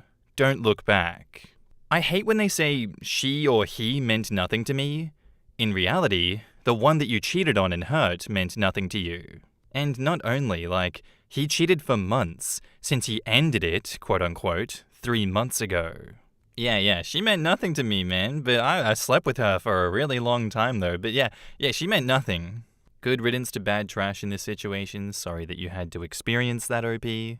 But once again, I agree with your method in dealing with this. I can just hope that he doesn't repeat the cycle, but more than likely he will, and good luck to his next partner here. You didn't deserve that. You handled this with grace. You did this perfectly, all things considered.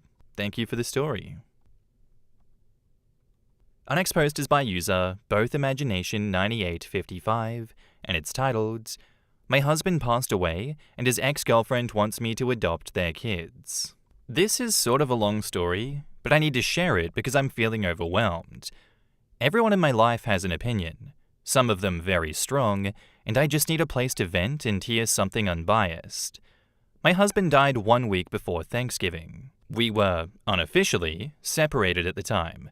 We weren't living together. I still loved him, but I had chosen to distance myself because of his drug addiction, hoping that space might push him to get help and to stay clean. He was trying, but it wasn't enough. He overdosed.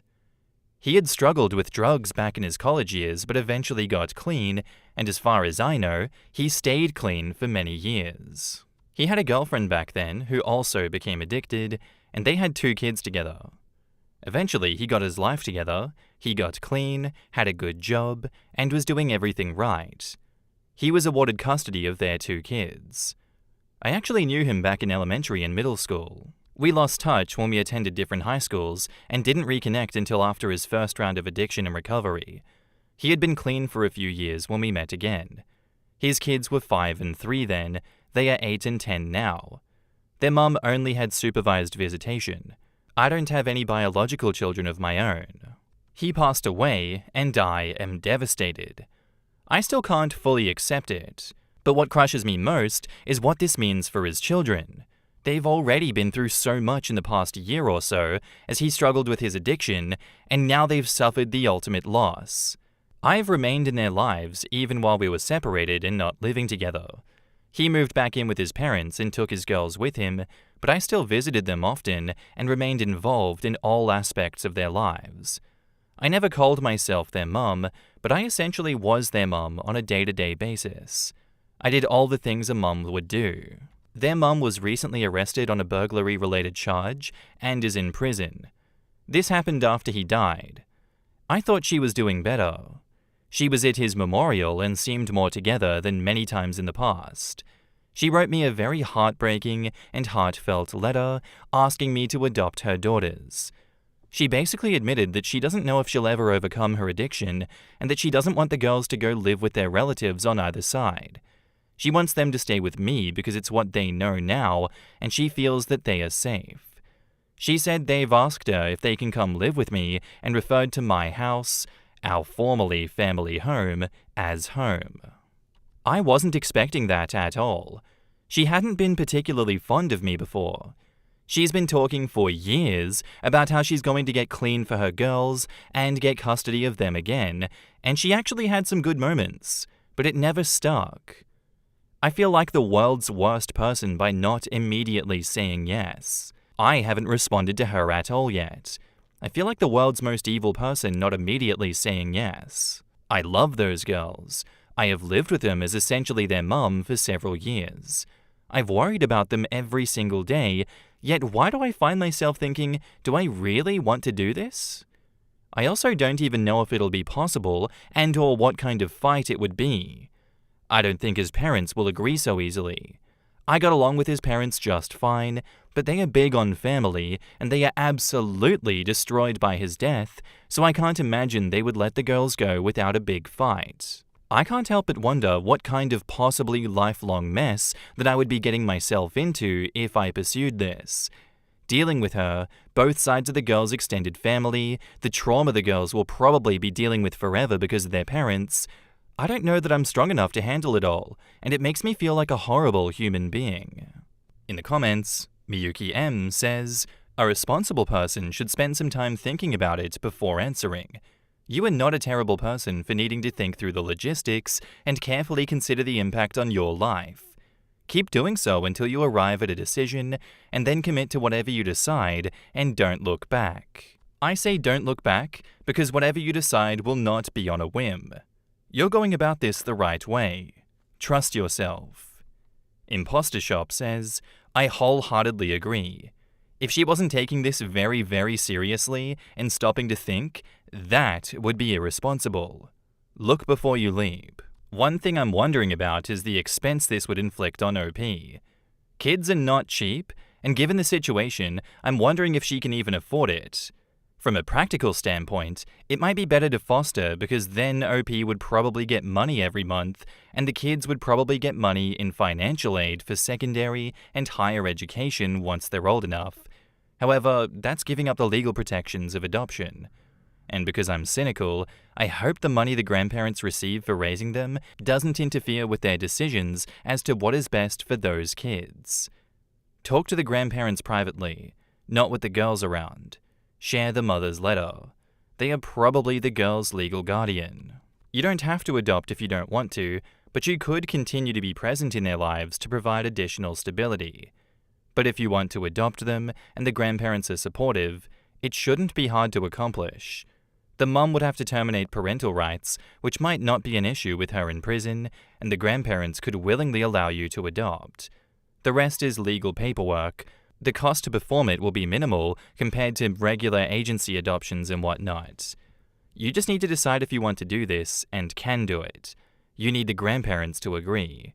So talk to them, but know what you are willing to do before that conversation. And let the mum know too. She could always be allowed to see the girls in the future if it would be safe to do so. I agree with these people. I think it probably is for the best that you do pursue full custody of these kids if you can. Or yeah, like legal guardianship. That would be amazing for their stability. If the grandparents don't want to, that's understandable. There is always the drop back option of being there in their lives, being present, and helping them with as much stability as you can. Seeing as though, you have been a motherly figure for a significant amount of time. I would reassure them that if you can't be there for them physically all the time, you can always just be a phone call away, and that you will always be there for them if they need you. I think that's great. I'm keen to see how you resolve this issue. And now, on to the update. I posted this under a different username, but I can't get into that account now. My husband died from a drug overdose in November 2024. He had drug issues when he was in his late teens and early 20s, got clean, and remained clean for many years. He had full custody of his 2 daughters, who are now 8 and 10. He relapsed sometime in 2024. He and I were separated and living apart at the time of his death. I had hoped that he would get things back on track and we could get together again. The mother of his daughters is also a drug addict. She never managed to get and stay clean for any significant stretches. She's been arrested multiple times. She was at his memorial service and seemed to be in good shape, for her, but she was arrested soon after that. She is still in jail now. When she first entered jail this last time, she wrote me a letter telling me that she wanted me to adopt her daughters. They'd been living with my husband's parents, but had asked me several times about when they'd be able to go home to what had been our family home. I was basically their mum. I never referred to myself as their mum, and they didn't call me mum, but I filled that role. They had sporadic contact with their actual mother. In the letter she wrote me, she even told me that they told her they wanted to live with me. I posted about all of this 3 months ago. Since then, I've decided to pursue custody of them. It was a huge decision, and one that, while I spent a lot of time thinking about, I didn't have the luxury of taking too long. What finally tipped me over the edge was my former in-laws saying they didn't believe the girls should go to therapy to help them deal with their father's death and their virtually absent drug-addicted mother. It was shocking, because what person in their right mind wouldn't think these girls should have all of the help they can get? At the same time, it wasn't surprising coming from them. They lived in denial of their son's problems too. They were the biggest enablers that I ever met as well. They're extremely focused on image and achievement, just being the best, sports, competition. I believe they have good intentions, but that doesn't change how their actions affected their son, other children, or grandchildren. I never thought that I'd be teaming up with my husband's ex-girlfriend, but here we are. This isn't easy for her. No, she's not been a present or good mum, but I know that she wishes she was. I know it's hard for her to admit she can't be their mum. Despite her problems and her track record of extreme selfishness, I can't imagine what it takes to give up custody of your children, and I'm glad she's finally putting her own wants aside to do what she thinks is best for her kids. I'm also sorry for her that despite still having parental rights over the girls, she's not being granted the authority to allow them to be adopted by somebody that she designates. I understand there needs to be safety measures in place to ensure that children are placed with safe people, but I'm willing to do any sort of evaluation needed to prove that I can provide a safe and stable home for them. You would think it'd be as simple as her terminating her parental rights and indicating that she wants me to adopt the children, and while that is part of the process, it's not actually that cut and dry. His parents, who again are obsessed with winning everything, have already tried to block this with the courts. They're basically trying to file some sort of injunction where if her rights are severed, they get first chance to adopt the girls. And they're trying to drag me through the mud in the process and frame it to look like I can't be a fit parent. I may be single, but they're in their 60s. The girls love them, but they don't want to live with them full time. Up until last summer, our home where they lived with me and their dad had been their home for almost as long as they could remember. I'm not wealthy. I support myself just fine, but I don't have the reserves to fight this if they really want to take it that far. And the annoying thing is, I still get the sense that ultimately they're doing this just because they want to win, and they also have an obsession with family and their family name. I never expressed any intention of trying to sever the relationship between them and the girls. Even if I don't necessarily like or agree with certain things about them, I told them outright that I felt that we all could and should be a part of the girls' lives. The girls do love their grandparents and their aunts, my husband's sisters, neither of which has shown any interest in gaining custody of the girls. I think they need as many people who love and care about them in their lives, and that even includes their mother's family, who I would also grin and bear for their sake. I'm just so frustrated, and this isn't something that most people can easily relate to. I, thankfully, have many people who support me, even if they think I'm crazy for doing this at the same time. It's just that I suppose there is very little advice that anyone can give me from experience. In the comments, Centrist808 says, "Wow, with all the selfish, stupid things that are happening right now, here comes the wife of a drug addict taking on his kids. You are a superstar. Thank you for loving them, and please let us know how this plays out." Also, kudos to the bio mum, right? Dealing with addiction is hard, and she's aware that she can't provide what she needs for her 8-year-old and 10-year-old, but giving up your parental rights, it's still a huge sacrifice to keep your kids safe, in my opinion. I was thinking that too, because I'm sure it was a hard decision on her part. Despite being a drug addict, it seems like she still wants what's best for her kids, and to be real, a lot of addicts do not think like that. Hugs. From one widowed stepmother to another. What you are doing for these kids is absolutely amazing. I'm still very involved in my stepson's lives, and I wouldn't hesitate to assume guardianship if, heaven forbid, the need arose for any reason. Please feel free to DM anytime if you need a sympathetic or empathetic ear. And Infinite Awkward says, if you're in the US, request a guardianship ad litem for your case. These can be lawyers or CASA, court-appointed special advocates, who do a deep dive, will speak with the children and their mother, and make a recommendation to the court on behalf of the child or children. Good luck to you. You are an amazing person and exactly the mum that these girls need. Gothic Gingerbread says, those poor kids. I hope OP gets custody because the grandparents clearly aren't equipped to be good guardians if they won't even send the girls to therapy. Somehow I can understand why OP's late husband ended up on drugs. His parents and their therapy is useless, amplified with image over anything, is a recipe for disaster. Not gonna lie, it's weird to see someone with such a sensible thought process end up on this sub. She thought about the big decision that she would be making because let's face it, if she found out later that she couldn't handle it and regretted it, it would be bad for the kids. Immediately recognized that the grandparents would not be a good choice from their statements and decided to fight for those children. And the fact that the children prefer her as their guardian speaks volumes about how caring and trustworthy she must be. I really hope that everything here works out for OP and those girls because they're right, that doesn't sound like a recipe for success. If they were to end up in the grandparents' custody, they're just going to get back into the cycle of abuse. It is not going to end well for them.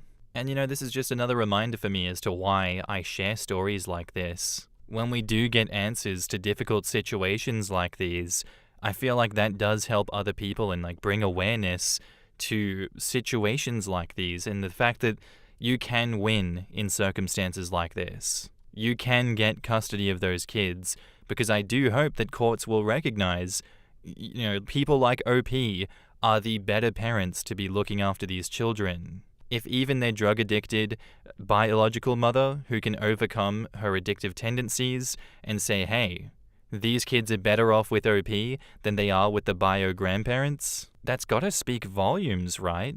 That's not a stab at drug addicts and saying that, they can't ever think of anything but besides themselves. No, not at all. But surely that helps her in court when she starts fighting for custody of these children. So I hope that she comes back with a good update. I do hope that she gets the outcome that she's looking for. So please do keep us updated, OP, and thank you for your story. I'm divorcing my wife of 17 years because of an old friends with benefits of hers. 1 month ago, I, 43 male, found out that my wife's 41 female, male best friend, 40 male, was actually her former friends with benefits, and that has enraged me to no end. Not just because they had that kind of past, but because she kept it a secret from me for all of these years. To make matters worse, my sister, 40 female, who was also my wife's best friend, knew about it and never told me. When we started dating 18 years ago, we agreed to cut all ties with our exes. Now I've learned that she's been lying to me about that for years. After finding out last month, I spoke to a lawyer and I told my wife that we were getting a divorce. Nothing she says or does now will change that. I also took a DNA test for my daughter, 16 female, and twin boys, 12 male, and have gone no contact with my sister. Some might say that I'm taking things too far, especially with the DNA test, but there's a reason for it. Her friends with benefits and I look strikingly similar. We are both 6 foot tall, have blonde hair and blue eyes. Until now, I never questioned whether my kids were mine, but after learning about her past with him, I can't help but feel paranoid.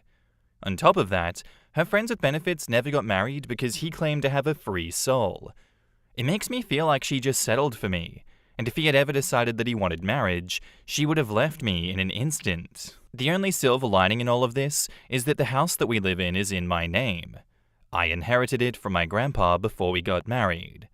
For now, I've kicked my wife out of the house and taken her to her parents' place, where I told them exactly why we're getting divorced. I also told my kids because I believe they're old enough to know the truth. Since then, my wife has been calling me constantly, crying and swearing that they were just friends, but I don't believe her. I made it clear that even if the DNA test confirms all 3 kids are mine, I will still go through with the divorce. From what I heard from my brother-in-law, who lives near her parents, she's a complete wreck and barely eats anything. My sister has also tried to reach out to me through her husband, but I told them that I don't consider her my sister anymore after wasting 18 years of my life. Honestly, if the DNA test comes back negative, I don't know what I would do. I love my kids more than anything in this world, and finding out that even one of them isn't mine would break me more than anything else. In the comments, Avast2006 says, "To me, this all hinges on the fact that you agreed to cut ties with exes. She agreed to it as well, and then she didn't. She kept him around after agreeing to cut ties, and she spent 18 years lying to you about him. That has two implications. One, he's more important to her than is appropriate, more important than her agreements with you, apparently. And two, she's willing to deceive you pervasively. Her word is now worth nothing in your ears. Given how much she's lied to you about him already, why should you believe her when she insists they are just friends? Exactly. The people saying, dude, seek therapy and try to work through this, that's a lot to throw away. And that's a long time of being lied to with others supporting her lie. They're just not getting it. She's a fully grown adult and has a strange bond with a man who is not her husband to a degree of lying for him in tandem with other family members. Others need to stop putting cushions under things. This is a rather disgusting thing. Agreed with all you said. Seek therapy is such a cop-out for a real argument and projects one's own insecurities. As someone who has been through some of this, the seek therapy advice is not bad. It just won't fix the marriage. It will help him deal with the fallout, though.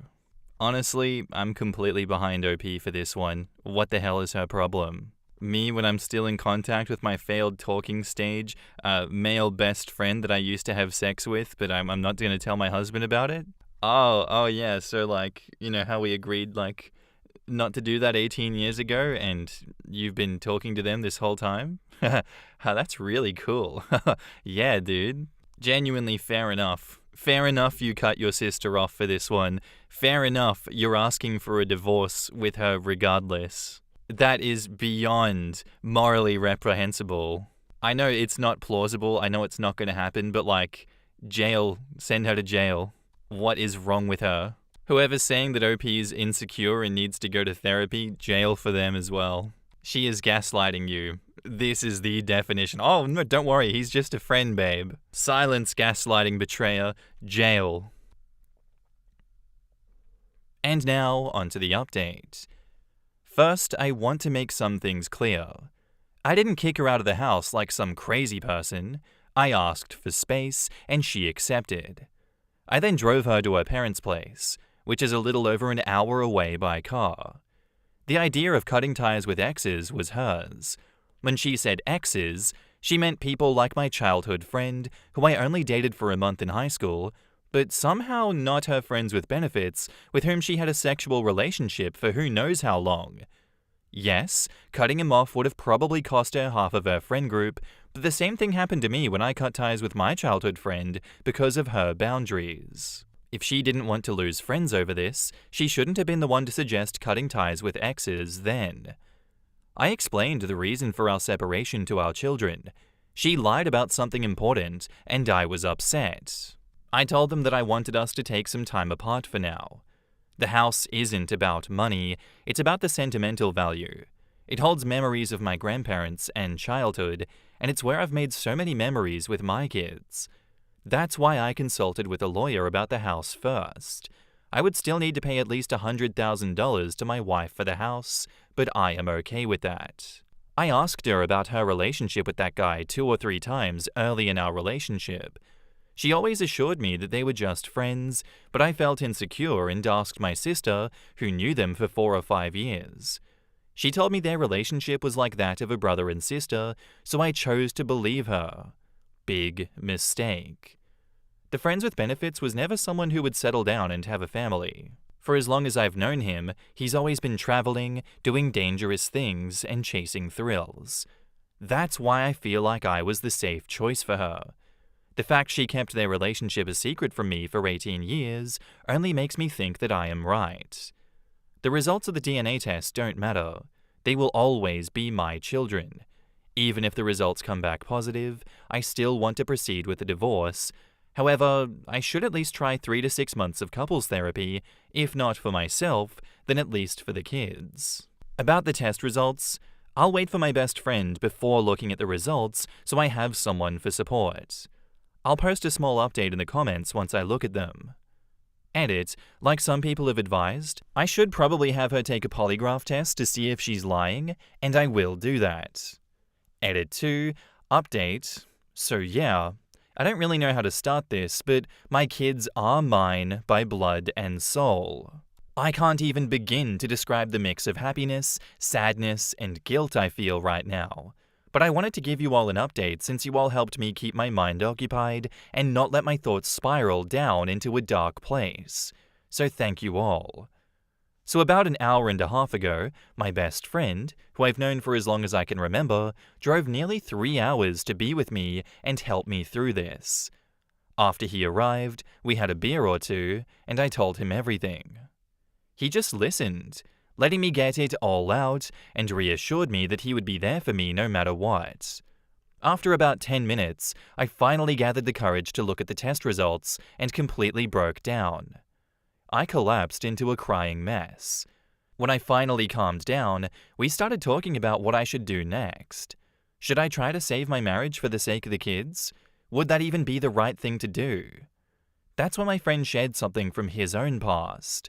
When he was young, one of his parents cheated, but they still stayed together for the kids, and he told me that, without hesitation, it was the worst thing they could have done. He spent years wishing they had just divorced instead of forcing everyone to live in that kind of broken relationship. His words, along with some of the private messages I've received, really hit me. So I've decided not to try to save the marriage. I will go forward with the divorce, but I also want to make sure that, even after it's over, we can still work together for the best interests of our children. That's why I'll be going to both individual and couples therapy so that we can learn how to co-parent in the healthiest way possible. I'm also looking for a good therapist for my 3 children so that they can begin to heal as soon as possible. In the comments, Gats Inc. says, "Her having you cut off your old friend and keep in contact with this dude is wild. I would divorce her ass." Yeah, that to me is the worst part. She prompted him to sacrifice his past and walk away from it completely, which he did, and then she wasn't willing to do the same thing and then brought his sister into the conspiracy? I'm all about reconciliation, but that is too fundamental of a lie, and too long of one. I would never, ever be able to trust her again. The rules for thee, not for me, is the biggest part of this for me also. Causing a cutoff of a significant part of your previous friend group, with her being the one to initiate it all, plus the blatant double standards, smacks of serious control issues for me. Endgame for me. And now, onto the final update. I'm not divorcing my wife of 17 years. So I wanted to post one final update on what's been happening after I talked with my wife when she got back from her parents. As you can see from the title, I've made up my mind to give her a second chance after going through her current phone and her old phone from about 12 years ago. We had a long conversation where I asked her why she made me cut off my exes while she still kept her former friends with benefits. Turns out, her first long-term boyfriend of 3 years had cheated on her with a mutual friend, which made her deeply insecure about her future partners having female friends, especially exes. From the time we started dating until I made our relationship official after about 5 or 6 months, she was struggling with those insecurities. When I asked her to make our relationship official and get engaged, she had a conversation with my sister, who suggested that we both cut off our exes. My wife agreed, but my sister convinced her that the friends with benefits didn't count as an ex because they had only slept together twice during a trip to Europe with some friends. Later, my wife regretted lying to me and wanted to tell me about her past with him, but my sister stopped her. She told my wife that bringing it up would only cause unnecessary stress and could even put her pregnancy at risk. Because of that, my wife decided not to tell me, but tried to distance herself from him instead. Eventually, she planned to cut him off completely without me ever knowing. However, my sister had other plans. She had a crush on the Friends with Benefits close friend and really liked that friend group. She knew that if my wife distanced herself, it would inevitably break up the group. So, she pressured my wife into going to meetups where the Friends with Benefits would be, sometimes lying to her about who would be there. Another possible reason my sister did this was that she herself wanted to keep seeing her own friends with benefits while being in a relationship and didn't want to feel guilty about it. That's the only explanation that I can think of. I also asked my wife if she would take a polygraph test to prove that she never cheated on me, and she agreed immediately without a second of hesitation. So we're going to try to save this marriage, starting with marriage counseling and other steps to rebuild trust. But first, she has to completely cut off that friend group and block my sister from everything.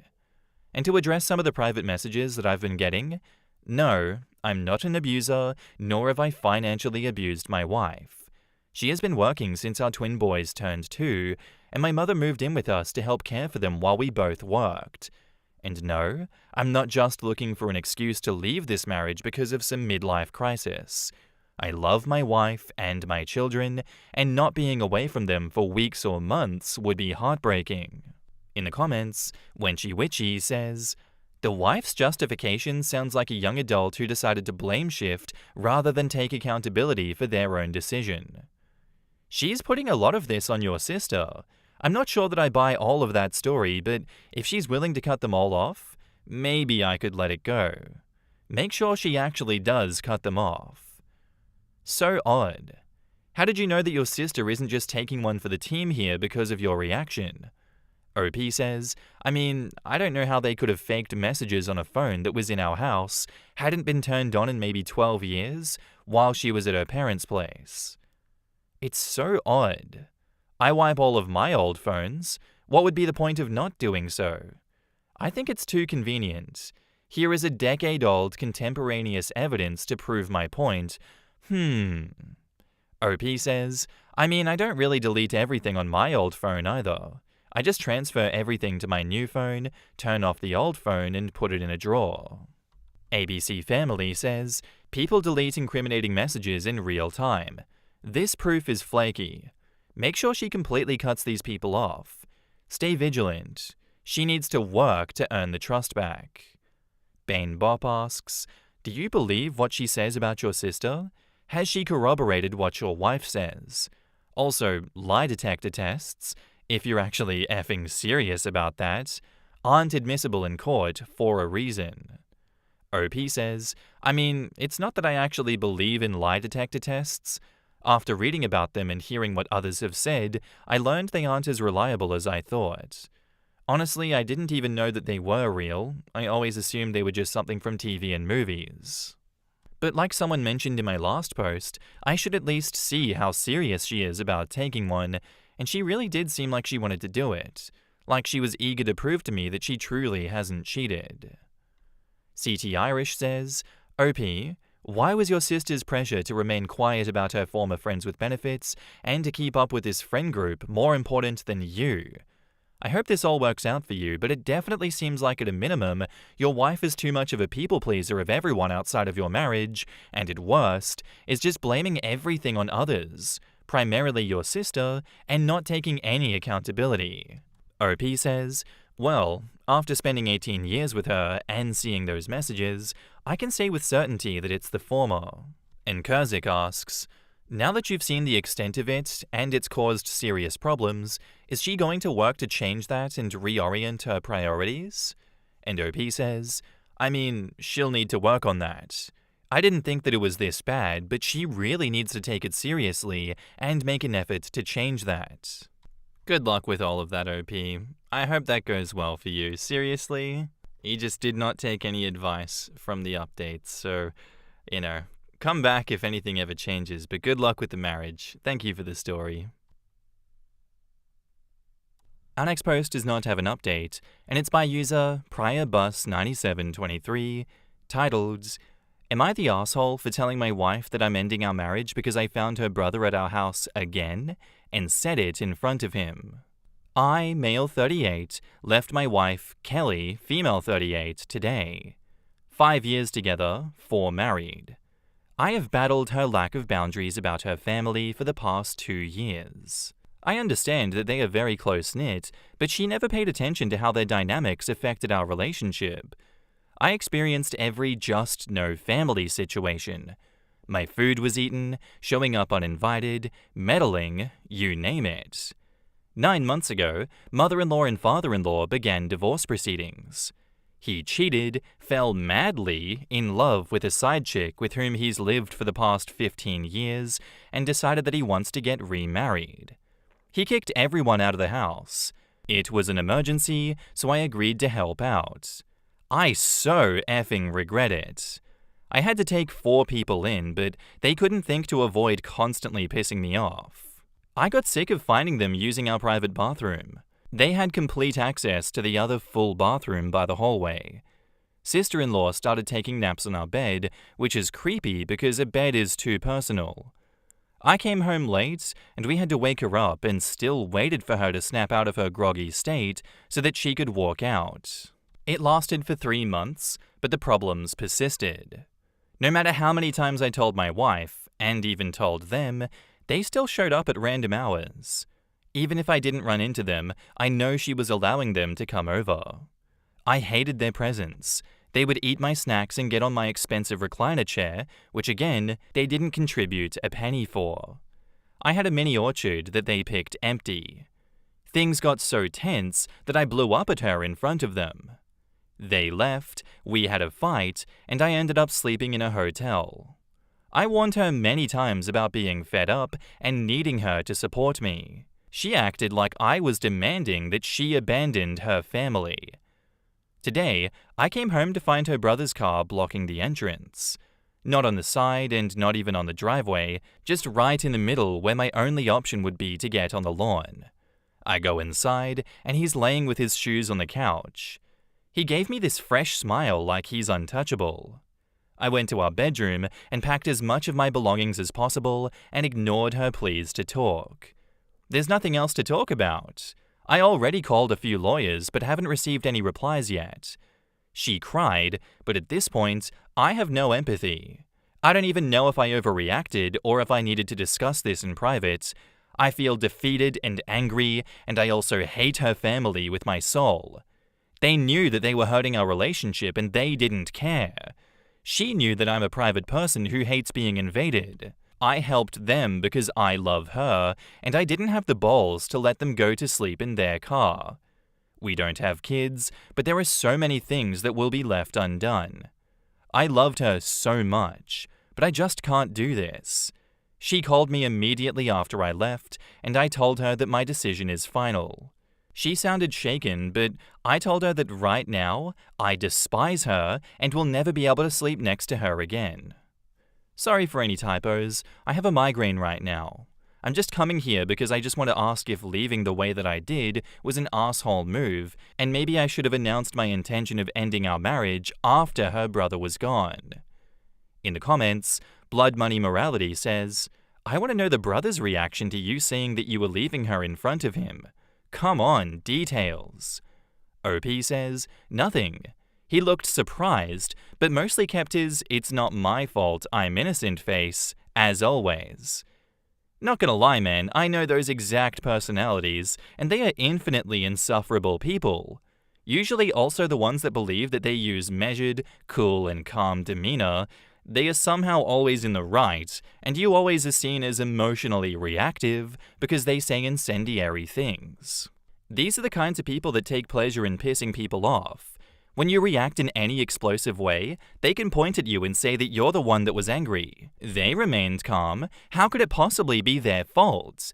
Nothing makes me angrier, which is unfortunate because I don't want them to win. Have you asked your wife why she cares so little about herself, that she allows her family to run her over and disrespect her marriage and its boundaries? And OP says, I tried everything, but she feels like she needs to indulge them. I would have preferred they came over while I wasn't home, but I didn't trust her or them to not disrespect my belongings. It was everything, food, toiletries that went missing, etc. She got on the defensive and said that I had it out for her family, hence our fighting. Awkward Otter says, your soon-to-be ex needs therapy. Her parents' dynamic is toxic as hell. To remain legally married for nearly 20 years while her father lived with a mistress is bonkers. Other than he probably just wanted to avoid alimony and child support, and that broken home/failed marriage definitely explains your soon-to-be ex's pathology and aggressive self-soothing. She's hyper-overcompensating for what neither of her parents did, provide a stable, safe place for her family. In doing so, she's trying to buy back the happy family that she wants by giving them, or more accurately, allowing them to take, everything at all expenses. That's why she's so defensive when it comes to you questioning her behavior. She is so preoccupied with keeping them warm that she couldn't even notice she was setting you on fire and keeping you burning. Any opposition to her actions is a threat to her attempts at retroactive self-preservation. It's tragic that she probably doesn't even notice the parallel between her and her dad, too focused on her own desire to accept and correct the harm that she has done to her partner. You deserve better. Oh yeah, absolutely not the asshole here for this one. That's a lot of childhood trauma and conditioning caused by terrible decisions on her parents' behalf. And if this divorce won't help her change to be a better person and cut that conditioning down a bit, and stop enabling all that toxicity in that family, then I don't know what will change her. You should not have to accept this disgusting behavior in your own household. You have boundaries, and those have been thoroughly stomped over, and she is like, cool, let's let them keep stomping on those boundaries, and I'm not going to do anything about it. In fact, I'm going to actively work against you trying to maintain those boundaries and enforce consequences. What are you supposed to do, OP? Genuinely, what are you supposed to do in a situation like this? Just continue to let it happen? No, absolutely not. You've done the right thing here. I don't know what else you can do, and I hope that you find peace in your life after all of this. So sorry that she put you through this. You didn't deserve it at all. Not the asshole, absolutely. My girlfriend told me that she would not cheat on me after coming home from a girls' night out. Hi everyone. Last weekend I picked my girlfriend up from a bar after she had a girls' night out. When we got back to the apartment, I carried her up the stairs, as in her words, a princess should not have to walk. As I carried her, she said, "I would never cheat on you. You were too good for that," and gave me a kiss. I didn't think much of it at the time because she definitely drank a lot that night, but I've been having trouble getting that out of my head. How do I decipher that statement? I mean, there's a few cases that I can think of, like someone pressured her to cheat, one of her friends cheated on their partners, as this is complicated because I've become friends with her friends' partners, or she was just being drunk and not thinking. I've been cheated on before, and I've expressed that to my girlfriend, that cheating is the ultimate no-no for me, and would cause an instant breakup, so she knows it's a touchy topic. I just wanted some advice before I make a big deal of this, because I tend to overthink things. In the comments, Faithlessness514 says, "If she knows that you've been cheated on before, it makes complete sense to me that reassuring you apropos of nothing would seem like a good idea to drunk her. I wouldn't worry about it." Much to my chagrin, apropos is a word that exists. The Littlest Dog 23 says, "That was my first thought too. She sounds like she was drunk and dumb and trying to be sweet. Could be that one of her other friends cheated that night. Could be that the topic of cheaters was brought up at some point in the night and they were all reflecting on how cheaters suck. It could be that one of her friends brought up being cheated on. Could be that one of her friends brought up thinking about cheating, or could be none of the above, and she was just thinking about how much she liked you and would never do anything to ruin it. This is more than likely nothing. OP, give it a quick, 'Hey babe, why'd you say this the other night?' Watch her reaction and go from there." Well, she was probably drunk, and it's probably her way of saying that she likes you very much. Yup, she's thinking of how much OP has been hurt, and just saying that I would never do that to you. You're too good. Been there, done that. Drunk girls say things that they think are sweet, but probably aren't as sweet as they actually mean. I don't know these people. I'm gonna go with something probably happened on that night, not in relation to her cheating or anything, but she probably saw some cheating or heard some cheating and remembered that conversation as "Oh babe, I should tell him. I'd never do that to him. I love you, baby. I'm never cheating on your ass. Don't you worry. I'm not like them." That to me seems like appropriate drunk girl logic. Give me 5 margaritas, I'ma tell you what's on my mind. I'd say it's nothing OP, but I am curious to see what happens. And now, onto the update 3 days later. So a few people asked for an update, so here it is. Also, thanks for all the advice. I talked to my girlfriend, and there's good news and bad news. The good news is that my girlfriend didn't cheat. When I asked her about her comment, she had absolutely no memory of saying it. But the bad news, when I asked why she would say something like that, she admitted that one of the girls that she was out with, Jane, had made out with a guy that was not her boyfriend, John. She said that the comment probably came from the fact that the guy that Jane was smashing tongues with had a few friends that were hitting on her friend group, but lost interest after there were no takers. Needless to say, I voiced my concern with the fact that she had told me none of this, and she agreed that it was shitty and even looked suspicious. She told me that she was looking for a chance to tell me, but I broached the subject first, and that she's going to take it easy when it comes to drinking when I'm not with her, for my reassurance and for her hangover. Also, one of her friends got promoted, which is why they were going hard that night. This is not a common occurrence for them. Now for Jane and John. My girlfriend said that Jane had been texting in a group chat saying that John was acting cold at the start of the week and went radio silence after that. I called up John to double check that he knew, as well as ask if he wanted to get a beer sometime. He agreed and told me that Jane and he had officially broken up and that she was a mess, constantly texting and calling him. I also asked him for Jane's side of the story so that I can match it with what my girlfriend told me. I'm a bit paranoid, I know. The stories matched up. She had been drinking, a guy came up to her, they flirted, and she made a mistake, quote unquote. As far as Jane, my girlfriend, and her friends, I'm assuming that one of her friends had told John.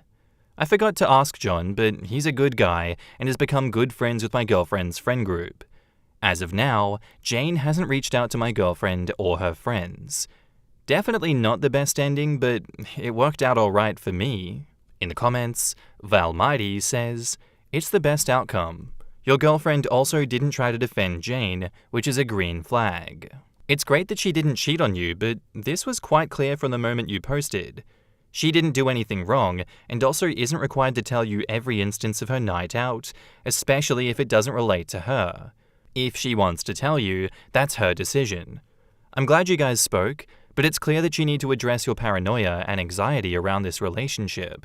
It's not your fault if you've been treated poorly in the past, but it is your fault if you let this impact how you treat and project things onto others in the future. Best of luck." Okay, thank you. I'm a little bit paranoid is an understatement, especially since she told him as soon as he brought it up and didn't attempt to hide it. I believe omissions are lies, but it's obvious that she disliked the fact that someone she called a friend did something gross and wasn't ready to talk about it. The double-checking with the other guy seems to be a little overkill. I didn't think double-checking was overboard at all. It's suspicious that she didn't tell him what happened. Her explanation does make sense and is reasonable and believable considering how she and her friend group treated the situation afterwards. But I think it was reasonable to double-check her story because of this. I don't know what to say about this one because the more I read the comments, people are saying, "You're so insecure, you don't deserve your girlfriend. Why did you have to go double-check? What's wrong with you?" And then a lot of other people are saying "No, what you're doing is completely fine. I see why you did it. It's always good to be sure about things like this." I came into this on OP's side being good for you. You made absolutely sure. I don't think there's anything wrong with that. It seemed suspicious. You just confirmed whether it was suspicious or not. I feel like that's a normal thing to do. And then there's another comment down here by someone that's I don't know, but both of your posts give me this feeling that you're a highly insecure man who doesn't deserve his girlfriend. I think you have a lot of inner work to do and probably shouldn't be in a relationship with anyone until you're healed and ready. You say you're paranoid, but it's screaming insecurity and anxiety. For my own sake, this is an interesting situation. In the comments, who's correct? Are the people saying that he's highly insecure, doesn't deserve his girlfriend, needs to do some inner work on himself? Are they correct? Or are they overreacting? Because I genuinely don't know now. There's a lot of people supporting the insecure man comments. Let me know down below, but to OP, thank you for the story. Very green flag on her side, regardless. Yes, she didn't try to defend Jane.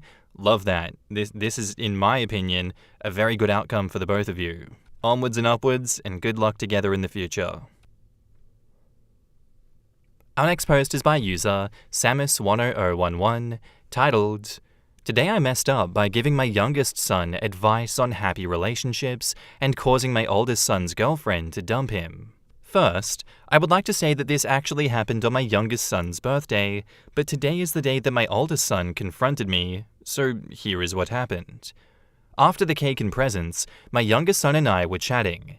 He's a younger teenager, and now that my wife and I feel that he is old enough and mature enough, we gave him permission to begin dating. He wanted advice on his future relationships. His mom and I almost never fight, and apparently it was noticeable enough that he asked about it. The conversation began by talking about learning to respect your partner, etc. I can't remember everything I said, but here are some highlights. Always be ready and willing to say that you are sorry, even when you think you're right. Never dismiss your girlfriend's feelings. They are valid, even if you don't understand them. Communicate, communicate, communicate. If something is bothering you and you don't tell your significant other, you're only hurting yourself. Listen when she's trying to tell you something, no matter how much you don't want to hear it. Put the game controller down and mute the TV whenever she wants your attention. End every conversation with a sign of your affection, and if you won't see her for a few hours, give her a hug, a kiss, or both. Every time. Throughout the day, randomly tell her that you're thinking about her, that you care for her, or you love her, and mean it. If you stop meaning it, figure out why and fix it, or break up. Trust is important, and once you've broken it, you might never fix it again. Many people believe that love is the most important thing in a relationship, but it's not. It's respect. If you don't respect your partner or feel that she doesn't respect you, talk about it and fix it or break up, otherwise you will both be miserable. There are a bunch of other pieces of advice that I gave him, but that's the general gist. It wasn't all seriousness. We joked around a bit too. I told him this little bit of advice that my dad told me a long time ago. You will know when your girlfriend is completely comfortable around you when she's willing to fart in front of you. Don't marry her until that happens. Sage advice, that is. Now me and my youngest were sitting at my desk having this talk while he was picking out the video games he wanted to buy with his birthday money. My daughter and my oldest son's, now ex-girlfriend, were on the couch playing video games and listening to us. My daughter occasionally chimed in with her own comments, as she's been dating for a few years now, and had her own bits of advice to give, though her comments were more about how to act on dates, places they can go, and stuff like that. My oldest son's girlfriend hardly spoke at all. In hindsight, that should have been a red flag. She's a talkative extrovert and also a very pleasant and generous young woman. Eventually, my oldest boy came over and dropped off his gift for his little brother. He and his girlfriend stuck around long enough for him to have some cake, and then they left. At this point, I don't know exactly what happened, but my daughter managed to get some details from my oldest son's, now ex-girlfriend. I got some more from my oldest when he came over to yell at me for breaking up his relationship. Long story short, my oldest wasn't being a good boyfriend. His girlfriend confronted him with some issues that they had been having. She felt like he didn't respect her opinions and feelings, and she dumped him. It's that simple. I love all my children with every bit of my heart, even when they're mad at me, and I admit I messed up. I am to blame for his breakup, but not because of what I said in front of his girlfriend. I messed up because I didn't drill the advice that I gave my youngest into my oldest boy's head when he was younger. He wants me to post this on one of the Am I the Asshole subreddits, but I'm not going to do that. I admit that I could be a better father, and I can be a real asshole sometimes, but I'm pretty damn sure that even though I could have read that damn room, that wasn't the real problem. Hopefully my oldest son learns from this. In the comments, 9Flames says, quote, "He wants me to post this? What a strange request. I understand that it's for validation, but a son challenging his father by looking for opinions in a forum suggests such a weird dynamic. It makes me think that he's immature enough to think that the internet would be on his side on this. It's clearly too soon for him to start dating." McGriffin says, I don't think it's too soon to start dating. I think it's time to learn from mistakes made and take those lessons into the next round of dating. I barely know anyone who always did everything right from the start in dating and relationships. The old romantic, "aw, they were high school sweethearts and stayed together from that point on" storyline has not been attained by anyone in my chosen social circles. People do dumb shit. Relationships end because of it. All we can do is try to learn from it. Jimbo the Risen Clown says, "Since your post make it seems like he's reading the comments, I'm directing this to the oldest son. Dude, treat women well. Not because their gender gives them any special status, but because they are human, and almost everyone deserves to be treated with human decency. If you're with a partner and you realize you aren't actually invested in the relationship, just be honest and break up instead of hurting them by stringing them along. If your sole reason for a relationship is because you just want sex, there are a lot of ways to get it if you are honest with your partners and a decent human being. Learn from this breakup and become a better partner so that it doesn't happen again. And listen to your parents. It sounds like they actually understand what a healthy relationship looks like, and that is far too rare in this world to take for granted." Also for the son, that advice your dad was giving is golden. You should expect to be treated that way as well. If your partner doesn't respect your feelings, listen to you when you have something to share, take your side into account, and communicate honestly, then why are you with them? In a good relationship, each party feels like they are getting more than they give. If all the effort is on one side, that isn't a true partnership. And almost all of it applies to friendships as well. Up to you on how much physical affection you show, but if you haven't seen your friend in a while, dropping a text with a silly meme goes a long, long way. Yeah, I think him blaming you for the breakup was wrong, because that's not your fault, OP. You're not the reason that he got broken up with. And in the highly unlikely event that she broke up with him solely because of you, maybe it was a weird relationship to begin with, and who knows, but there's still things to learn from that. I just don't think that that's true. I feel like he is lying. At the end of the day, he's still your son. I think you need to go reach out to him and have a conversation, see how he's feeling, and kind of, I don't know, get an understanding and see where he is coming from, and sort this out together and guide him on what to do next time. All of this advice from the comments is amazing, and these are definitely things that he should be taking into account and learning from. But you seem like you have a very good head on your shoulders, OP, and I know you'll do the right thing by your son here. And now, onto the update, 9 days later. So I've had a few requests for an update, but life and its troubles kept happening each new day since my original post. I made some comments on my original post, but there were just too many to answer everyone and deal with the PMs that people sent me. I'll try to answer the many and varied questions in this update. I'd like to clarify that my oldest son is a young adult and no longer lives in my home. He came over long enough to drop off my oldest son's gift, eat some cake, and left with his girlfriend. My daughter and youngest son are still teenagers. My daughter and my oldest son's girlfriend met through my son, but they're still friends even after the breakup. With that said, on with the update. After my oldest son and his girlfriend broke up, and he yelled at me for it, many things have been said. Some things I didn't know were revealed, and some secrets were told. I gave my son a couple of days to cool off before I spoke with him. My wife tried calling a few times, but he wouldn't answer his phone. So I went over to his apartment. His roommate convinced him to let me in to talk, and we did. We also did some shouting, a bit of yelling, and hugged once as well. This is when I found out that my son got a job offer out of state a few weeks ago. It's part of an apprenticeship through his trade school. He's considering it, and this was one of the reasons for the recent tension between him and his girlfriend. She wanted him to stay here, where her family is, and he wanted her to go with him if he took the apprenticeship.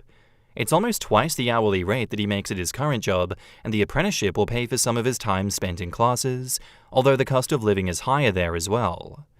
Some people pointed out that my son is a bit misogynistic, and I initially thought that that may be a bit true, and I learned part of that is from some of the examples he has seen in my home. I talked to him about this and discovered that he sees things about my marriage in a way that they were never meant to be seen. One thing that my son pointed out to me was this thing that my wife and I call my magic coffee cup. You see, when my wife is home, I'm not allowed to make my own coffee. My wife has always made my coffee since we started dating. This isn't something that I've ever demanded. It's just the way that things have always been. It became a joke between my wife and I when we were dating that my coffee cup must be magic because I've never had to fill it myself. And now, after many years of marriage, it's become something that I don't even think about. My wife will pick my empty cup up and say some silly magic words like hocus pocus or bippity boppity boo while waving her hands over it. And then she takes it to the kitchen and makes me a fresh cup. Sometimes I'll pick up my empty cup and say some few magic words and then shake the cup or peek inside and then in a pitiful, whiny voice say to my wife, "Honey, my magic cup isn't working again." The few times that I've tried to make my own coffee when she's at home, she gets up, hip checks me out of the way, and makes it for me. I learned my lesson long ago, but my kids never saw that play out when it first developed. This is not the misogynistic act that my oldest son believes it to be. I do not think that it's my wife's place to have to slave for me by making my coffee. She does it because she loves doing it, not because she has to. If she told me today that I had to make my own coffee from now on, I wouldn't say a peep. I would kiss my wife and go make my coffee. This has become part of a running joke that we have going. The joke is that we each don't let each other do specific things around the house so that the other forgets how to do them so we can never leave each other. Officially, I do all of the laundry and she does all of the dishes. In reality, she does the occasional load and I do the dishes every once in a while, but we never admit to doing so. I learned to cook her favorite foods, so she forgot how to make them, and she does the same for mine. For example, she can't make eggs over easy anymore, and I've forgotten how to make a good slop, which is sausage and egg noodles in cream of mushroom and topped with fried onions. Terrible for you, but so good. This and other little quirks is part of our love language, and it's taken many years for it to develop. My son mistook the nuanced, unspoken, or joked about parts of our marriage for some sort of male-female traditional marriage role bullshit. He was seeing the end result of years of small compromises, fights, agreements, and other stuff that led to the way that our marriage works today. Now, while I was having that talk with my oldest boy, my wife and daughter were talking with his ex-girlfriend. We all really like her and would hate to see them broken up forever. They discovered all the things my son wasn't telling me. From what they learned, my oldest son has been listening to certain podcasters and TikTok influencers that are very misogynistic. My son wanting her to move out of state with him, while she was reluctant to do so, is just the tip of the iceberg when it comes to their real problems. When they talked about their futures, they had wildly differing views on what those futures would look like. For example, he got stuck in his head that women should do the lion's share of the housework. To be fair, doing the dishes seems to take a lot more effort than doing the laundry, since most of the time is spent waiting for a dryer cycle to finish. But doing the laundry is more than just washing and folding clothes while watching TV or playing video games. It's changing the linens, changing out the towels and robes in the bathroom, and changing out and cleaning the curtains around the home. None of my kids have ever had to put fresh sheets on their bed, because I do it for them. My wife has done our bed maybe once in the last half-dozen years. Laundry, like dishes, are monsters that you battle endlessly. In a good marriage, you and your partner fight those battles side by side, no matter how you split the workload exactly. Anyway, I hate to see them remain broken up, but my son needs to grow up a bit before that has any hope of happening. I suggested therapy, though I doubt my son will look into it. He's at the age where he thinks he knows everything. He hasn't attained the wisdom to realize that no matter how perfect we think we are, everyone screws up, and sometimes the way that we think is very, very wrong. Patrick, I love you, but you need to get your head out of your ass. In the comments, Comfortable Basil 47 says, always love parents who will say it how it is and not try to give excuses for their kids' behaviors, even if it means hurting their own feelings in the process. TikTok influencers like Andrew Tate push out misogynistic videos all the time that attract teens and young adults who are underdeveloped emotionally to sell their own propaganda and make money off of it. It's best to avoid them and sit down with your son and explain to him why it's bad for his mental health and his future partners. I hope the best for your son, as he's still learning lessons such as this one that you showed him. You're a great dad. Andronicus Spark says, wondering how often the ex was around OP and his wife, and later got to hear him twisting his parents' healthy relationship into something different. My dad never had to ask for a drink, my mum just refills his cup whenever it's empty. OP says, my daughter and my son's ex are still friends, and she still comes over. Even when they were still together, I saw her more than I did him. She gets along great with my daughter and my wife. Honestly, I don't know how to feel about her still coming around, even though they aren't together. I don't want coming over to be awkward for my son, but I'm not going to tell my daughter who she can be friends with. That said, she knows the background of the magic cup bit that my wife and I do. Yesterday, she took my cup and stared at my wife dead in the eyes and said, "Hocus pocus," before running into the kitchen with my cup. My wife chased after her, laughing to get my cup back before my son's ex could make me a coffee. Nerd is a verb says, scary to see your child going down the misogynistic red pill rabbit hole. I'd be more concerned as a parent if that were happening. Especially as older son is moving away, so it will be harder to show up and make him be accountable in a conversation. It is very scary, especially when raising an autistic boy. You can emulate a fair and balanced, loving marriage, make them do the right things, monitor their friends and internet usage, and still end up with either a dick of a son or a lazy one that looks for the easy way out of work and responsibility. And it's easy for young guys to believe that they are owed a hot, submissive housewife or sugar mama who will do everything herself. Certain podcasters are selling the dream that you can be rich while being a lazy freeloader that plays video games 16 hours a day and has to beat hot models off of you with a stick. They don't see the grift, only the money, cars, and women. It's hard for parents to convince them that they need an education, strong work ethic, and patience in order to be successful years from now. The fact that the son came over to blame the father for ruining his relationship is pretty much all I needed to see.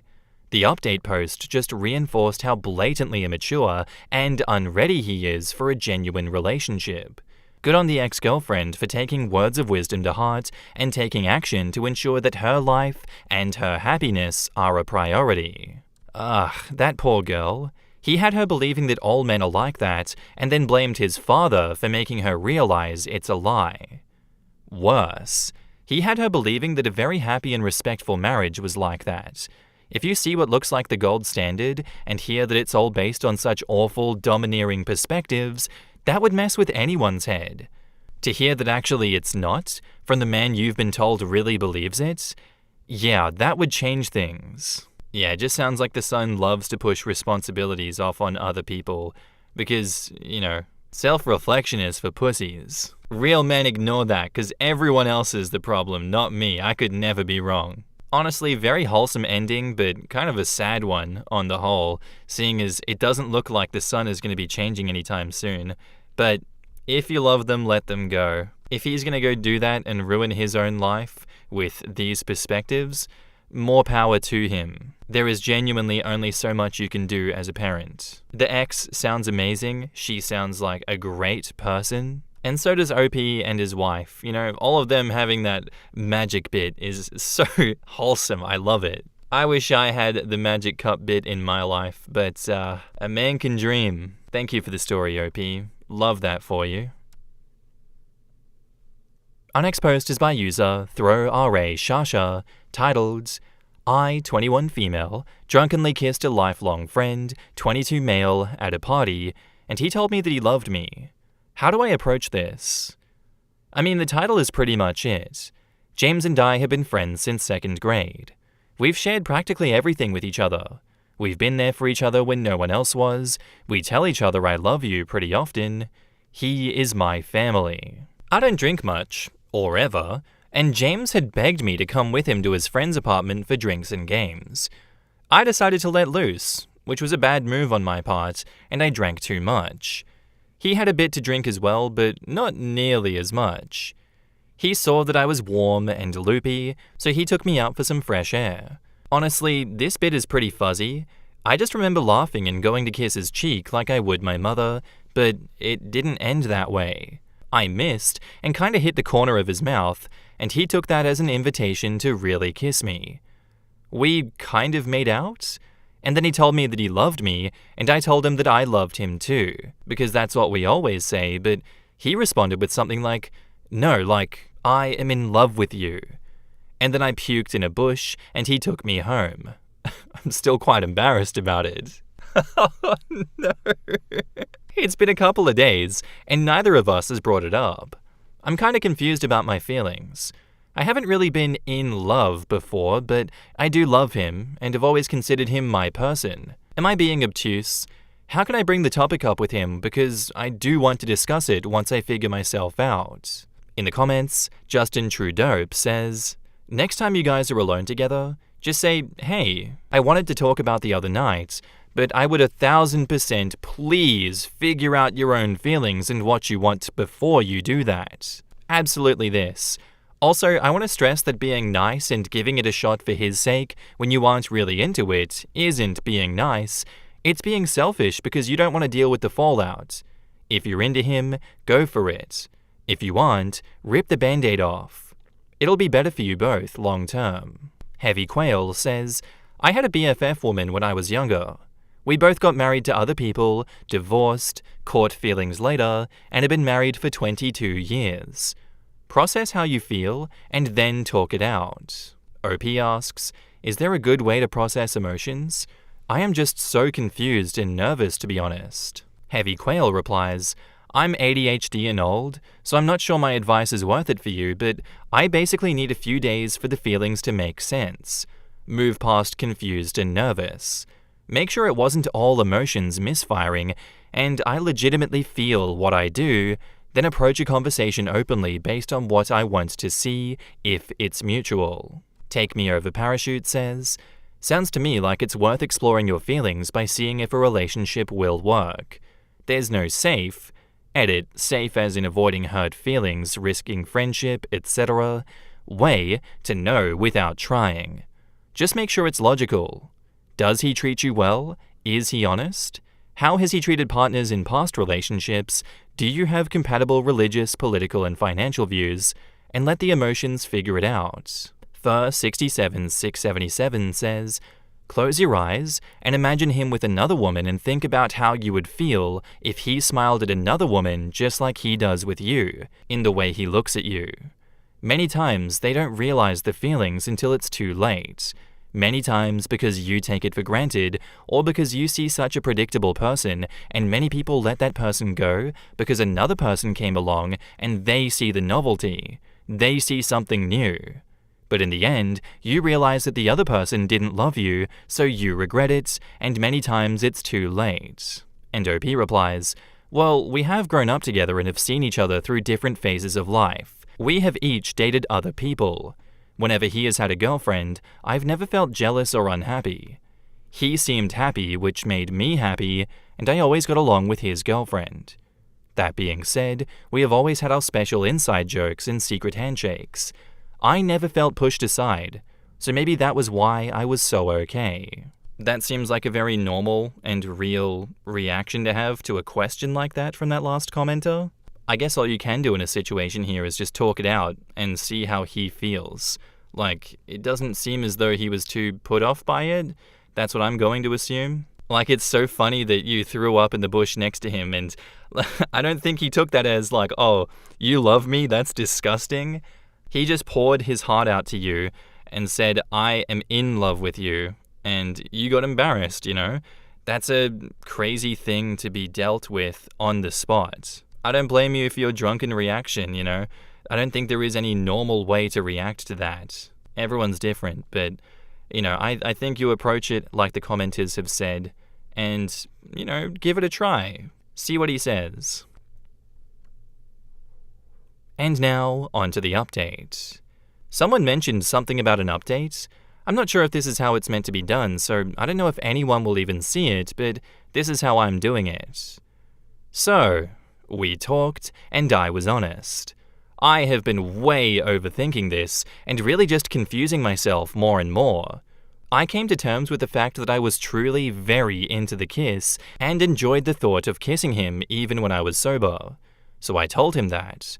But I also told him how nervous I have been about our relationship because I've thought of him as someone who will be in my life forever since the 6th grade, and I have never been lucky in love. The thought of us parting ways because our relationship goes south makes me feel legitimately ill, and I told him that too.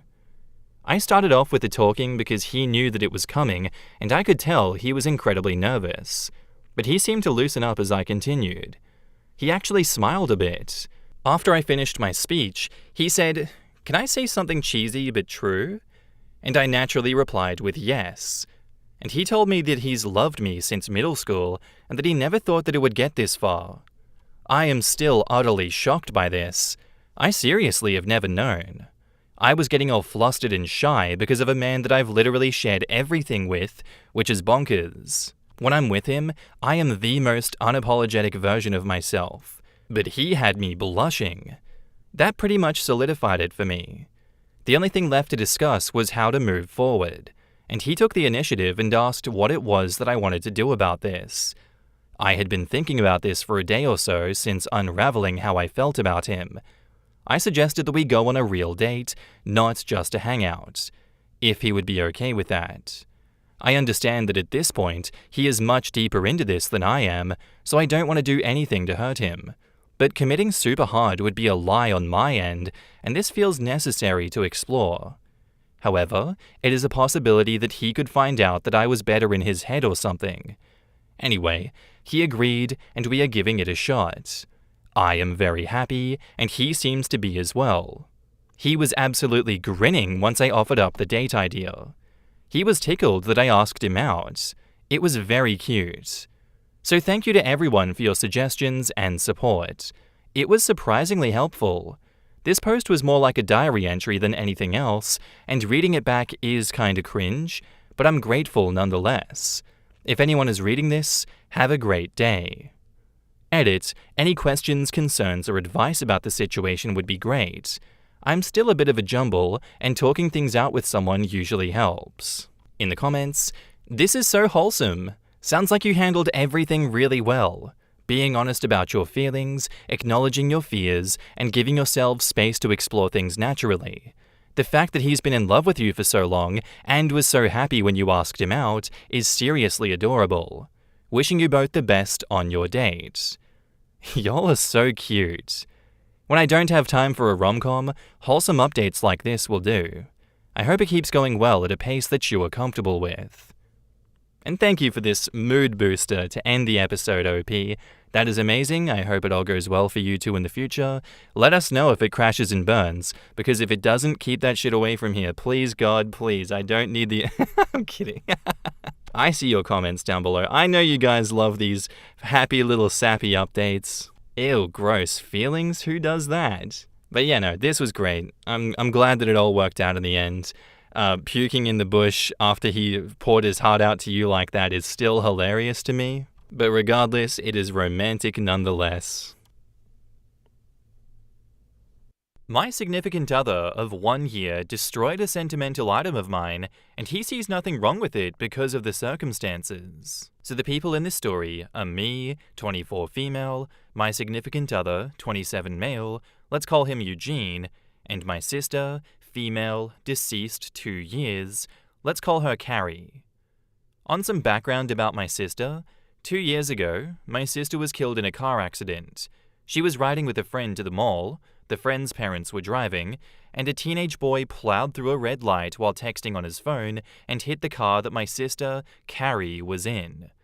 Carrie was killed instantly, and her friend June was in a coma for 3 weeks before her parents took her off life support. When Carrie passed, I was devastated and angry, and just not in a good place. Carrie and I had been extremely close. Despite a 7-year age gap between us, we enjoyed a lot of the same shows, we went to concerts together, we volunteered together, and I took it upon myself to guide Carrie like any big sister would do. Our parents were extremely busy with work most days, and Carrie and I would often cook together and do crafts when we weren't too busy with schoolwork. Carrie wanted to be a NICU nurse when she grew up, and I helped her find a volunteer position at a local hospital to get her to gain some experience being around patients.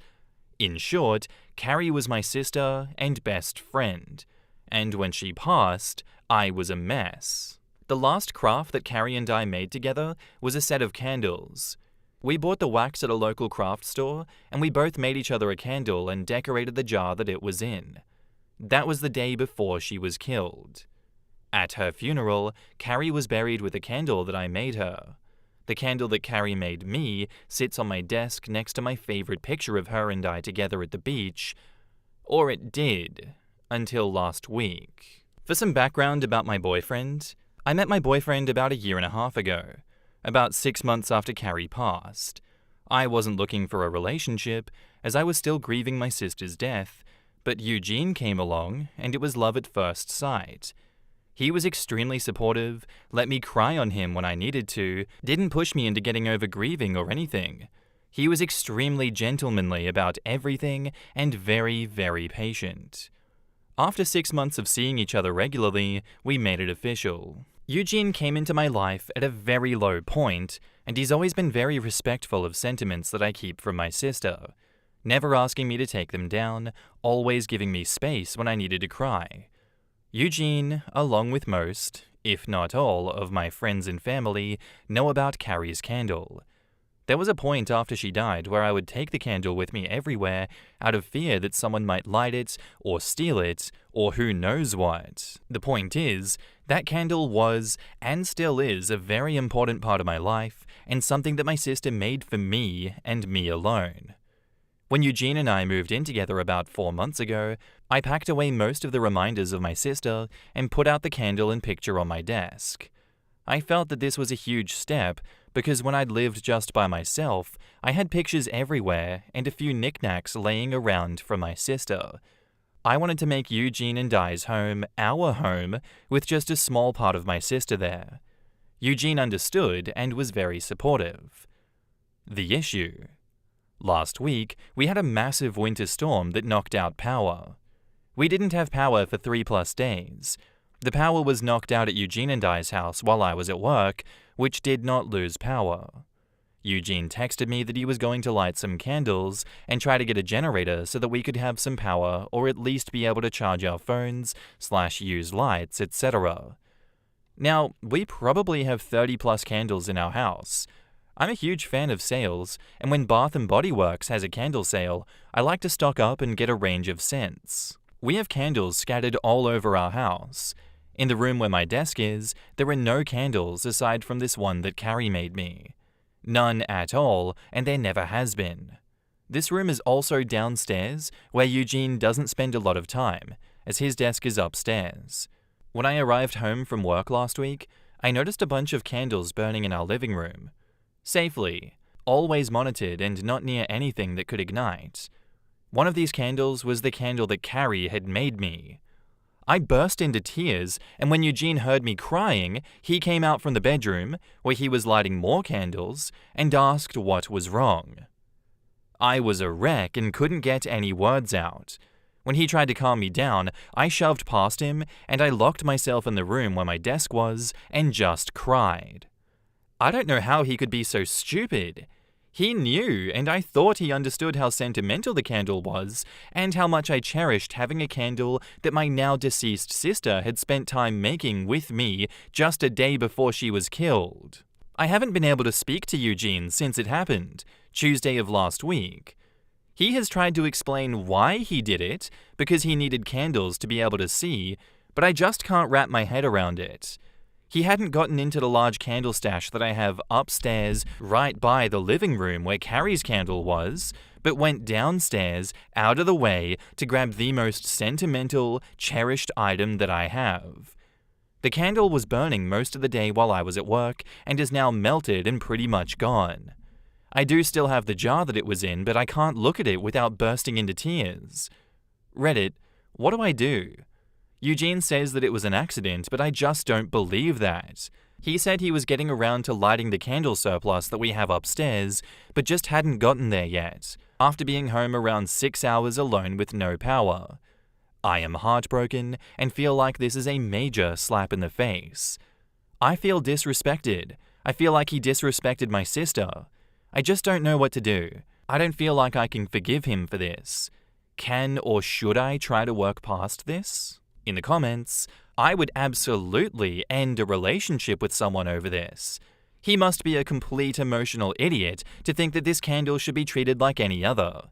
Also, I like how he tried to walk it back from "I needed candles and there was one" to "it was an accident." How stupid he must be to think that this would be acceptable. Seriously, end it and don't look back. OP replies, "Thank you for your response. I really don't believe that it was an accident. From the living room to my desk room, there were probably 7 to 9 candles out, in plain view, that he would have had to pass, 3 of which were lit when I walked in. I honestly believe he did it on purpose. Thank you again for your response." 70MS says, "This may be the wrong idea, and it may not help, but as a sentimental crafter, I have a thought. First, I'm sorry about the candle. From what you've said about your boyfriend, I think he just wasn't thinking. It might not even have occurred to him to remember that candles are consumable and that the wax would melt away completely. Okay, on to the next step. Maybe a stupid idea. It is so clear that you are still grieving over a loss of your sister. You still have the jar. On her birthday, or the anniversary of her death, if that feels right, make a new candle in the jar. Pick her favorite color or something. When you make the candle, pour in all of your love for her along with the wax. Focus on that love when you are pouring. Think of the new candle as containing all of that love. Think of it now as something you made together. She made the vessel, you made the love. Just a thought. Maybe cheesy and stupid, but maybe not?" And OP says, "I actually teared up at work reading this. I never thought to make a new candle. I really appreciate the idea and will definitely think about it. Quote, she made the vessel, you made the love. That really got to me. I am not over losing her because she was that one constant happy in my life, and it's been hard. I will definitely consider a new candle to show my love for her." And someone else asks, has he apologized sincerely or just blown it off? The magnitude of his remorse should be your guide to how to take this. If he was just an absent-minded dolt, yeah, a mistake. But a more deliberate action would have him showing little to no remorse.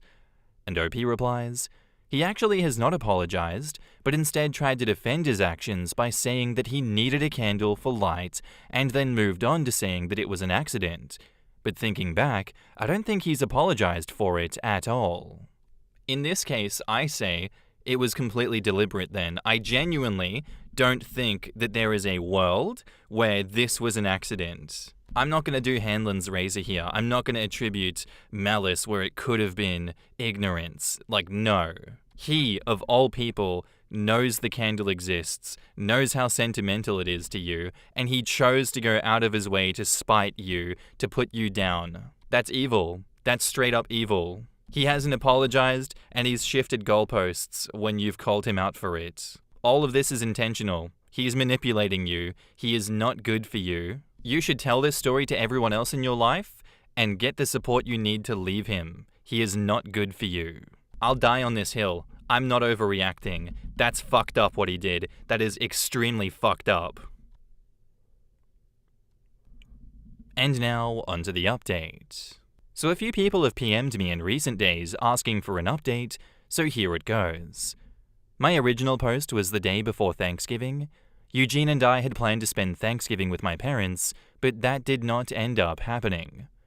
On my way home from work, I stopped at a local craft store to pick up supplies to make a new memorial candle for Carrie. Thank you to user 70MS for the amazing, heartfelt suggestion. My parents and I spent a day remembering Carrie and making a new candle using some of the wax from the original candle. I also ended up purchasing a locket and having some of the remaining wax from the candle put inside, and the locket was welded shut by a friend.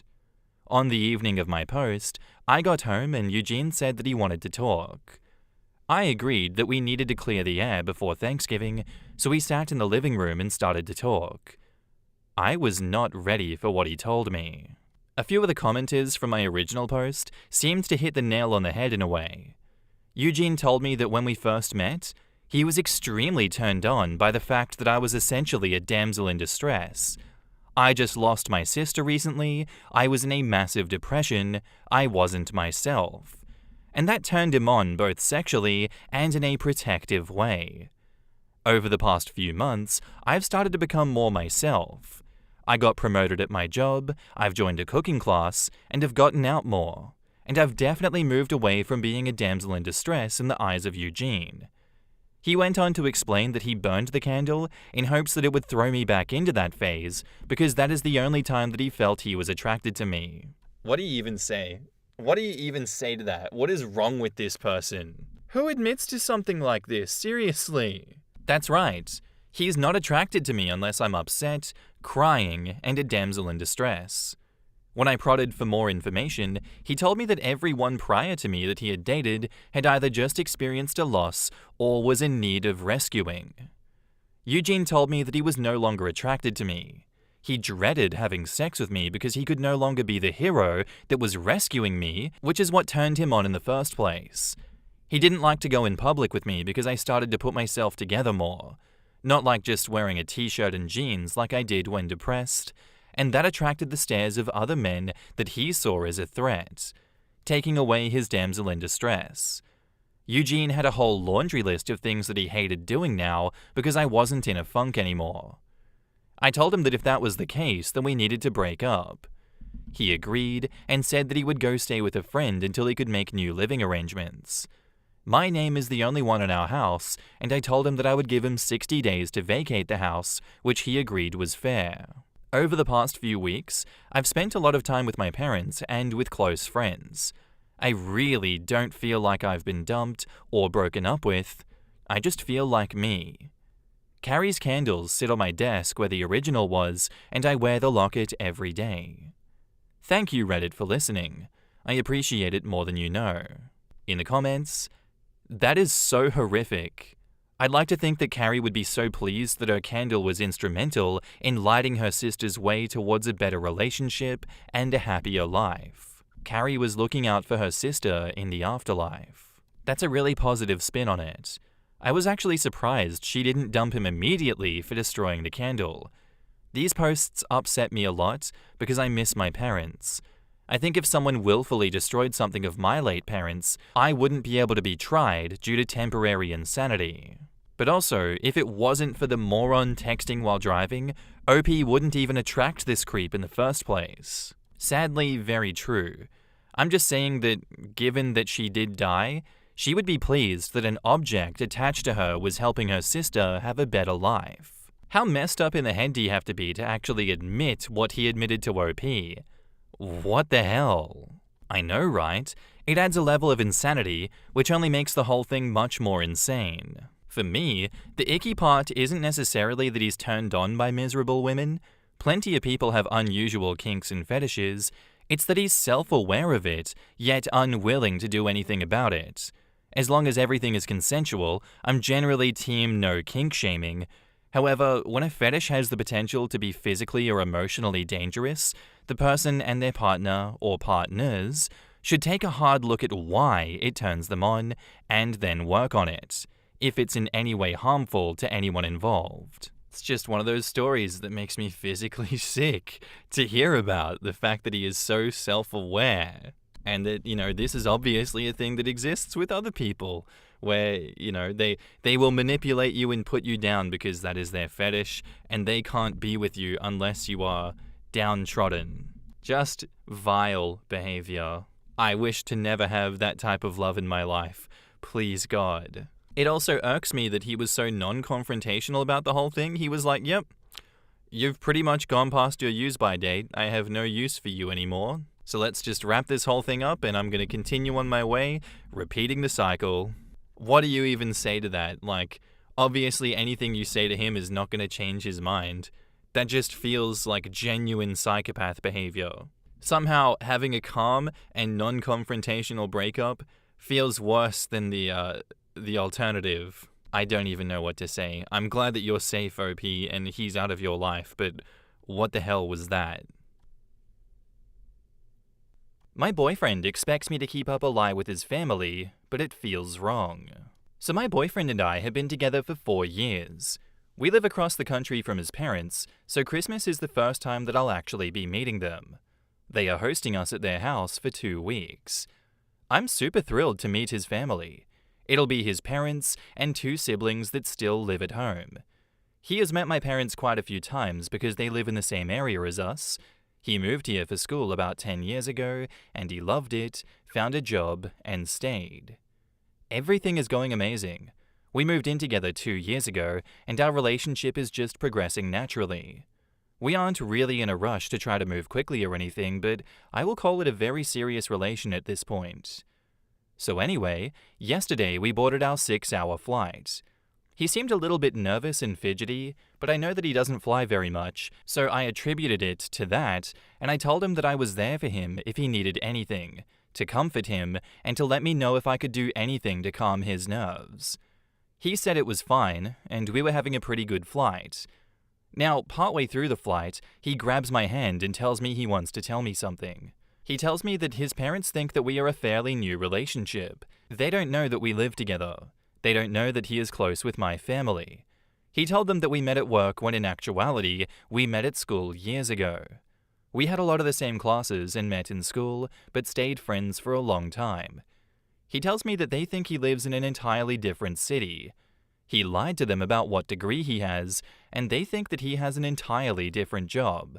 He told me that a few white lies about making his parents happy so that they would keep sending him money during school snowballed into not knowing how to tell them, and he pretty much has a totally fake life in their eyes now. He told them that I work in the same field as his fake job, even though I don't. He gave them a totally random family backstory on me. What am I reading? This is insane. What's wrong with this guy? He really wants me to keep up appearances with the stories he told them over this holiday because he doesn't want to make a big scene and be embarrassed about having to lay it all out and would just prefer to wait until we get home again to tell them everything. I feel extremely uncomfortable with this, and I was honestly pretty shocked. I have said hello to his mum on speakerphone conversations, popped in for a Skype hellos when they were chatting, and honestly had no idea that he made up a huge story about us and me. I realize now that I've only actually spoken to her in the last year, which is how long his family thinks we have been together. It makes me feel like I can't trust him. He promised me that this is the only thing he has ever lied about. He said he lied about it because he wanted his parents to be happy with his decisions and wanted them to think that he was making the choices they wanted for him. Would it be reasonable to assume that these are the only lies he has told, and he hasn't fabricated anything within our own relationship? He never told me that they didn't know anything about us. He always made it seem like they did. I'm not really sure where to go from here, or how to tell him that I don't want to do this. His parents paid for our tickets. Would the nice thing to do just be to close my mouth and let him sort this out on his own when we get home and just play along? I don't know what to do. We got here yesterday and everyone is fabulous, but so far I've just kept my mouth shut about everything. The first big family dinner is tonight, which I expect is where most of the conversation about us and what we do is going to come up, and I'm not sure how to handle it. In the comments, Peacocky Peacock says, quote, his parents paid for our tickets, would the nice thing to do to be just to close my mouth and let him sort this out on his own? Why would continuing to lie to these people be the best way to repay them for your flight? OP says, I just meant that I don't want to be the reason there's a huge blowout if this is something that I should be letting him keep between them, the people directly affected. I didn't mean that I want to thank them by being a horrible person. Groya Rind says, I don't think that you can ever trust your boyfriend again. He's lying because he's afraid to disappoint his parents, and there's no reason he wouldn't do the same to you. If he gets fired from his job, he might just pretend that he's still going to work every day and then never tell you.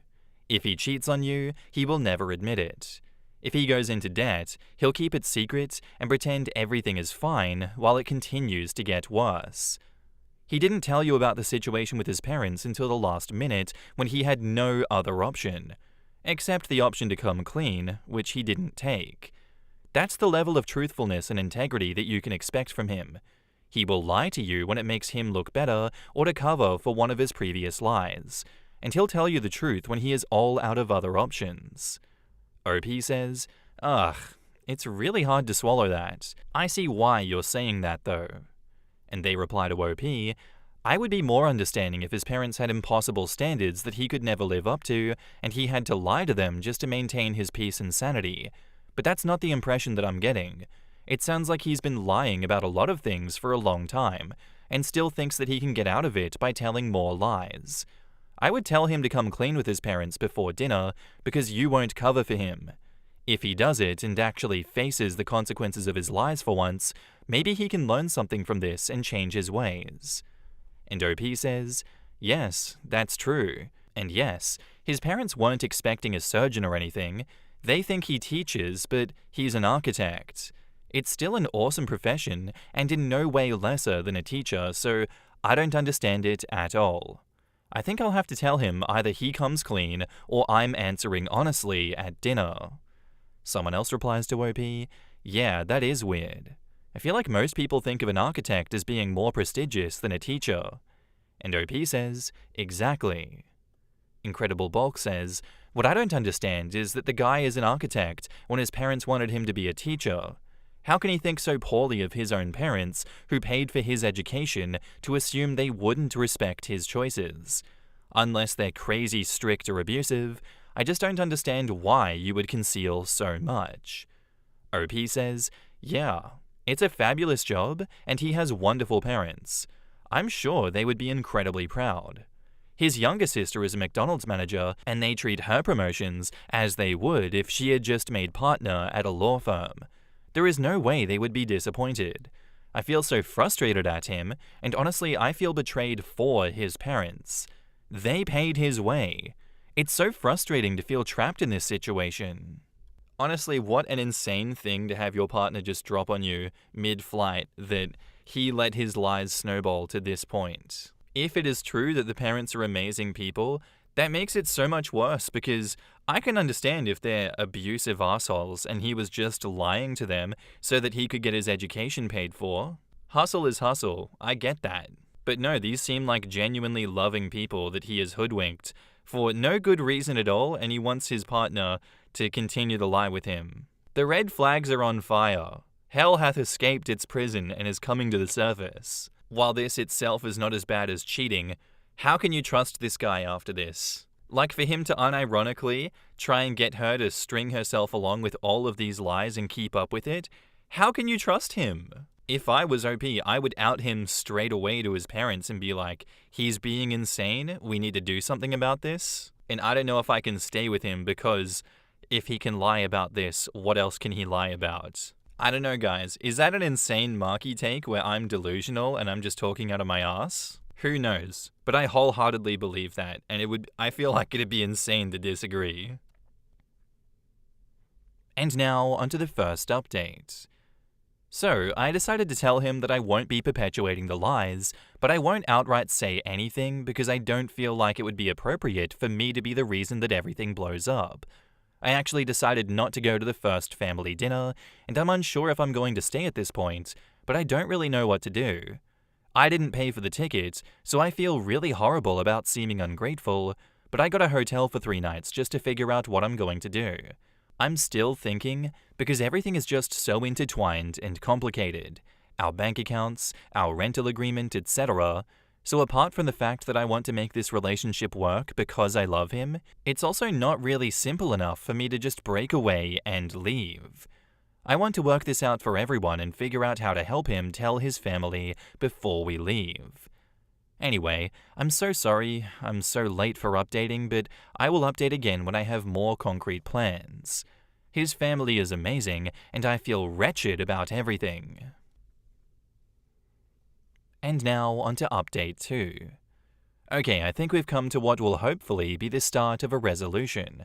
So, I told his mum that I was so incredibly grateful for her generosity so far, even just one day into the trip, which is why I actually needed to take some time away and stay at a hotel for a few days, because staying with her didn't feel right until we cleared up some serious personal issues that have just come to light. I talked to my boyfriend, and we decided on a plan. Tomorrow morning, his mum and dad are meeting us in a restaurant in the hotel. I offered to take them to brunch to discuss everything. I told him and his mum separately that I really want to be a part of this family, and for that to happen, we all need to have a big conversation. The plan is, at brunch, my boyfriend is going to lay everything out on the table. I'm going to explain to them that I didn't even realize the lies that have been going on, and I wasn't comfortable staying there and lying to their face, and that I just found out about this the day that we landed. I wanted to make sure that my boyfriend resolved this with them, because from the moment that I found out, I felt horrible, and I wanted to get off on the right foot with them. We both wanted to make sure that my boyfriend came clean while we were here. When I was talking to my boyfriend, there were definitely some tears, and I think he's going to feel so much weight off his chest when we finally talk about this. I really don't think he wanted or intended for this to happen. I don't think he would have brought me here if he wasn't okay with the truth eventually coming out. I will definitely update when the conversation happens. Thank you so much for the advice and support. In the comments, Tefreska asks, is this a cultural thing maybe? I know some ethnicities get so much shit from parents that kids learn to lie just reflexively. Of course you should break up, but since you don't want to snoop on his actual life, he is likely lying about what he's lying about. OP says, I don't think so honestly. They're pretty secular white-bread Irish folk. I honestly couldn't see it being cultural, but maybe, I guess? I'm not sure what Irish people are normally like with their kids. Someone asks maybe the boyfriend is lying about being an architect, and OP says, I know for sure he is an architect.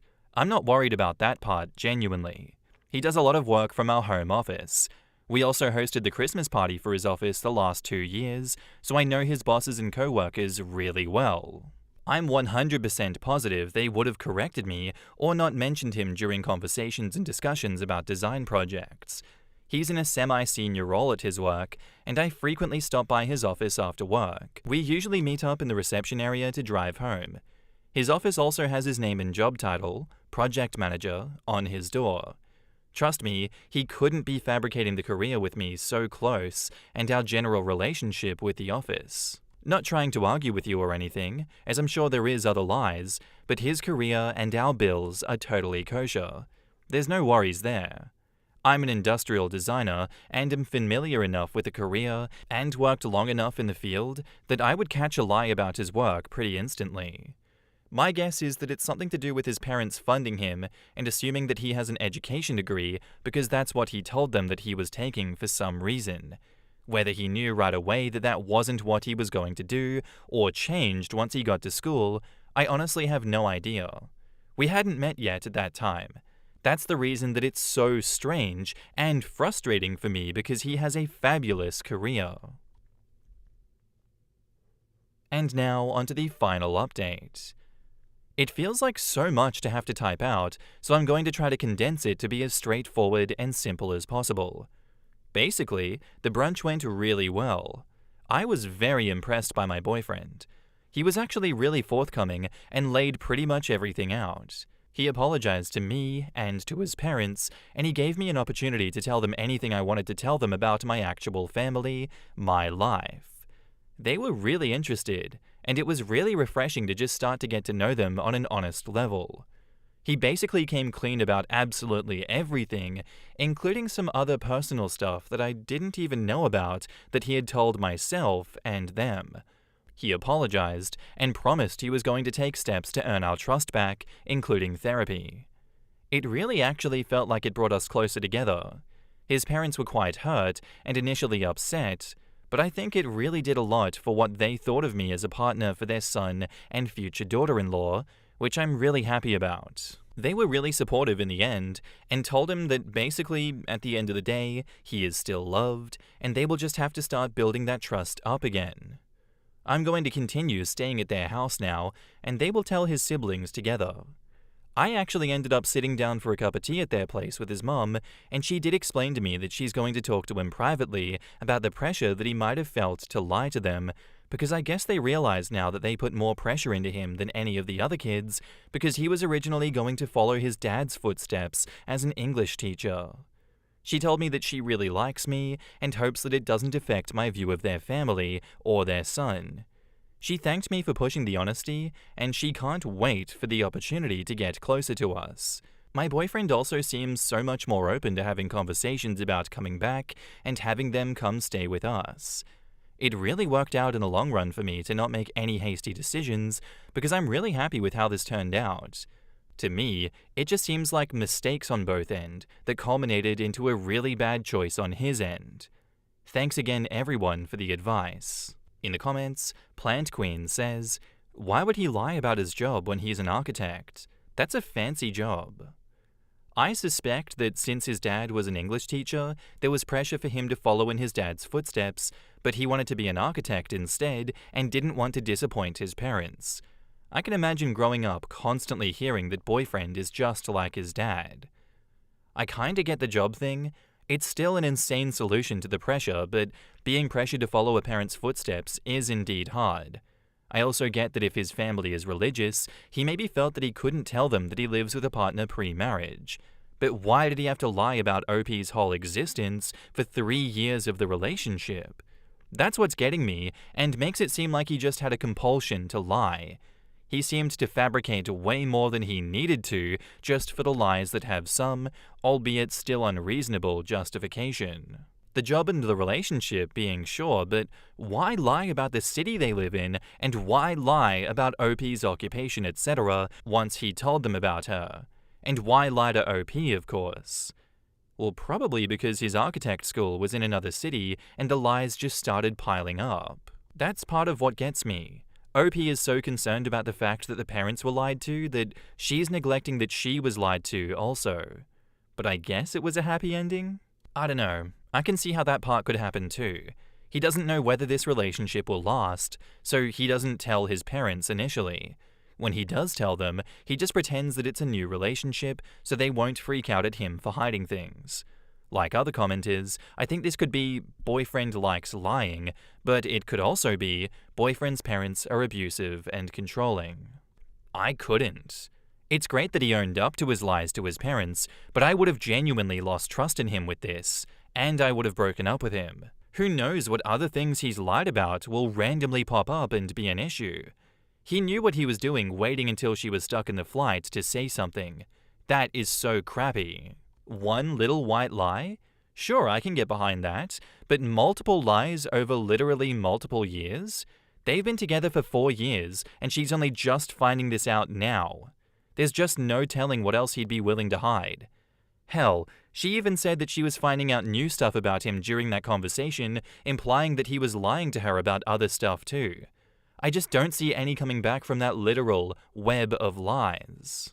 I don't get it. I don't get how she forgave him after all of that. Did she just knock herself on the head and forget all the lies that he told her? What? She discovered that he was lying about more things in further conversations? As I said, the red flags are on fire here. She gave us even more burning red flags in this last update. I can't deal with her. I cannot deal with her. Please, I want to shake her through the screen and say, leave him. What are you doing? Once again, this is an it ends with us moment. If your daughter had a husband that was lying to her this much, what would you say to that daughter? Would you say to stay with him? He seems like a chill guy. Or would you beg him to leave her because he's a compulsive liar and he won't stop and you can't trust him? Waiting until you're trapped on an airplane with him for him to just spin a little bit of the web of lies.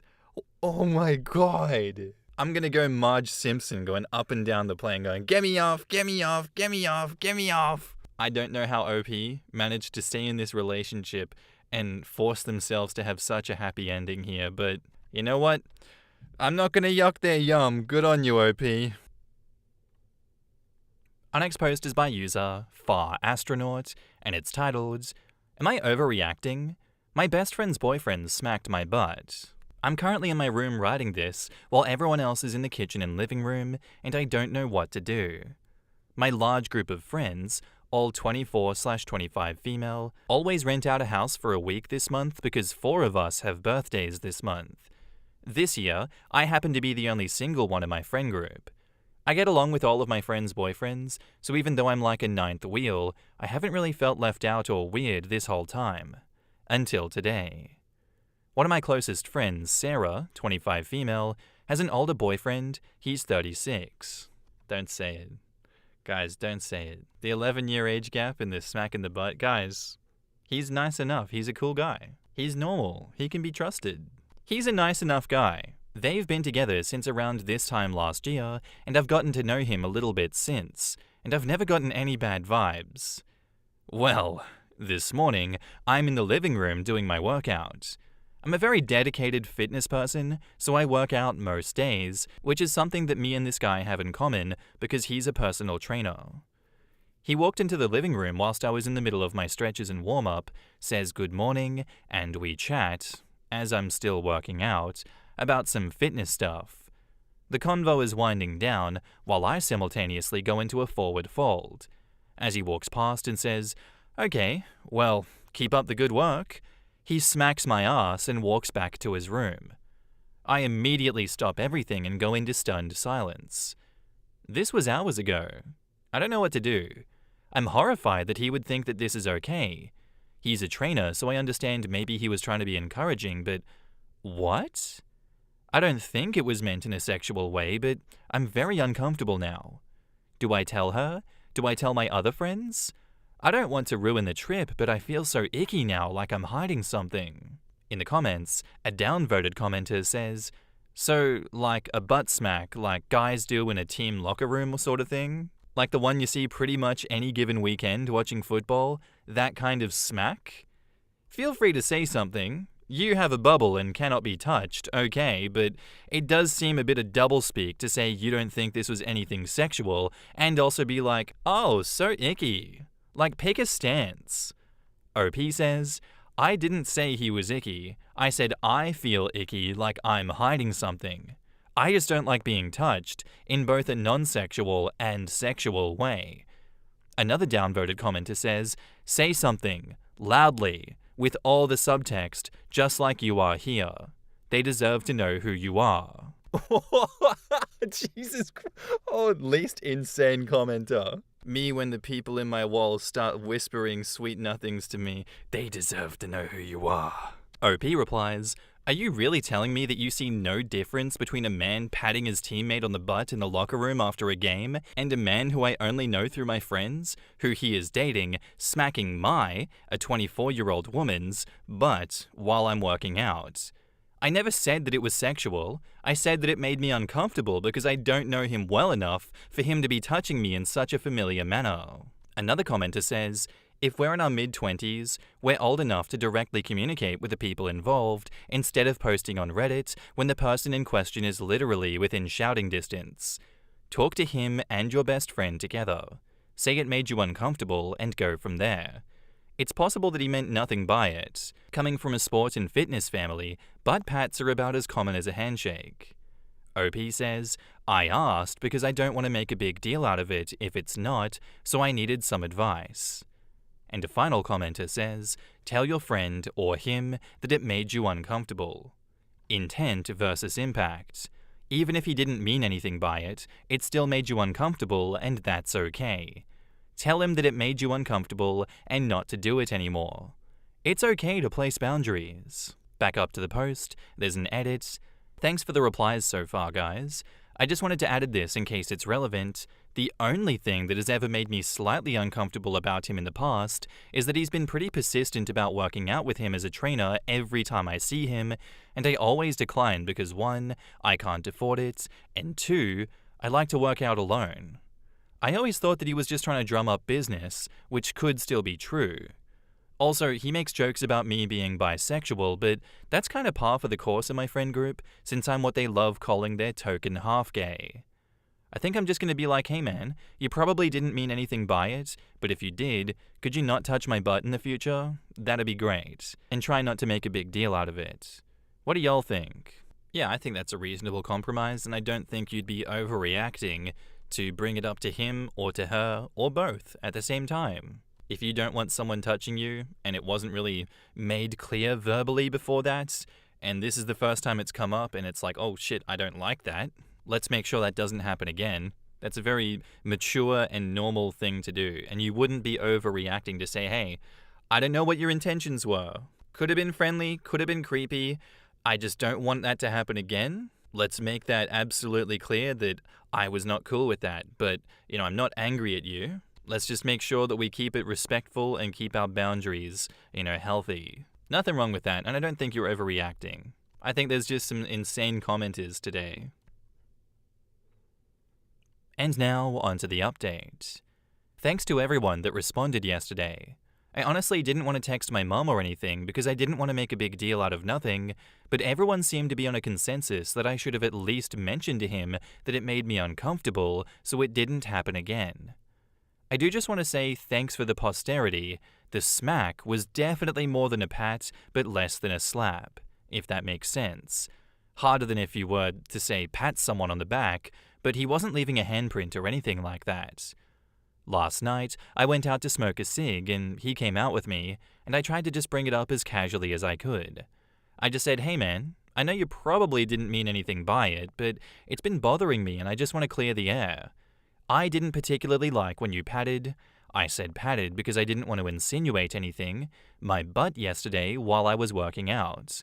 I know you were probably just trying to be encouraging, but it made me a little bit uncomfortable because I have personal space issues.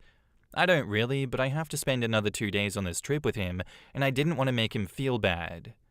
He apologized profusely and said he didn't think when he was doing it and was so sorry if he made me uncomfortable. I guess this morning or late last night, he ended up telling Sarah, and she also apologized to me this morning and seemed really mad, but I told her not to worry too much about it. Whether or not he was actually being creepy remains to be seen. He did seem pretty genuine in his apology, and I doubt he would voluntarily tell his girlfriend if it was nefarious in nature. That being said, no one should touch your body if you don't want them to, period. The end. I'm glad that it wasn't anything more than a stupid mistake, but it could have been more. I'm glad I said something to clear the air. In the comments, good on you, and good on him for being apologetic and voluntarily telling his girlfriend. Just a bad choice. Everyone handled it like adults. Perfectly appropriate reaction. You established your boundaries, he apologized, girlfriend was made aware, everyone will move on and learn from this, and you haven't had to sacrifice anyone's friendship. Honestly, I think people can take this as a perfect example of how to deal with a situation like this. Well done. He seems to be apologetic, and it sounds like you accept his apology. Definitely an awkward situation, but kudos to you on how this was handled. You'd think in this day and age, it'd be common knowledge for people to not be smacking a relative stranger's butt, especially of the opposite sex, and especially if you're in your 30s. Even if it's innocent, and that's a big if, the consequences of the smack being misconstrued would be pretty bad. Especially if you're a professional personal trainer, he should be even more aware of that type of action and its possible consequences and implications than most. Right? And I feel like some of the comments miss the point that they weren't working out together, and OP wasn't looking for any kind of workout encouragement. She just happened to be doing her own thing when he came by, and beyond that, he's not just a gym guy or a bro on some kind of team sport, he's supposedly a professional trainer who absolutely should know better than to touch anyone without explicit consent, even in legitimate cases, like someone needs a stance adjustment or something. It might have been just a reflex, but it's an overly creepy reflex, and should be corrected so that it only happens intentionally and not reflexively. The world isn't his gym, and frankly, I wouldn't want that kind of encouragement at the gym anyway. Yeah, if you just, think of yourself in that situation, it's really weird. I'm just working out, doing my own yoga and exercises, guy comes in and says, "Oh, looking good there, doing a good workout, good job, buddy," smacks my ass and walks away when I'm, deep into a pose? That's just really weird. It's incredibly weird. And why does it feel like OP is having to, apologize to him for bringing up his, weird antics? I just don't get it. I'm staying on the 11-year age gap thing because there's a 12-year age gap between him and OP.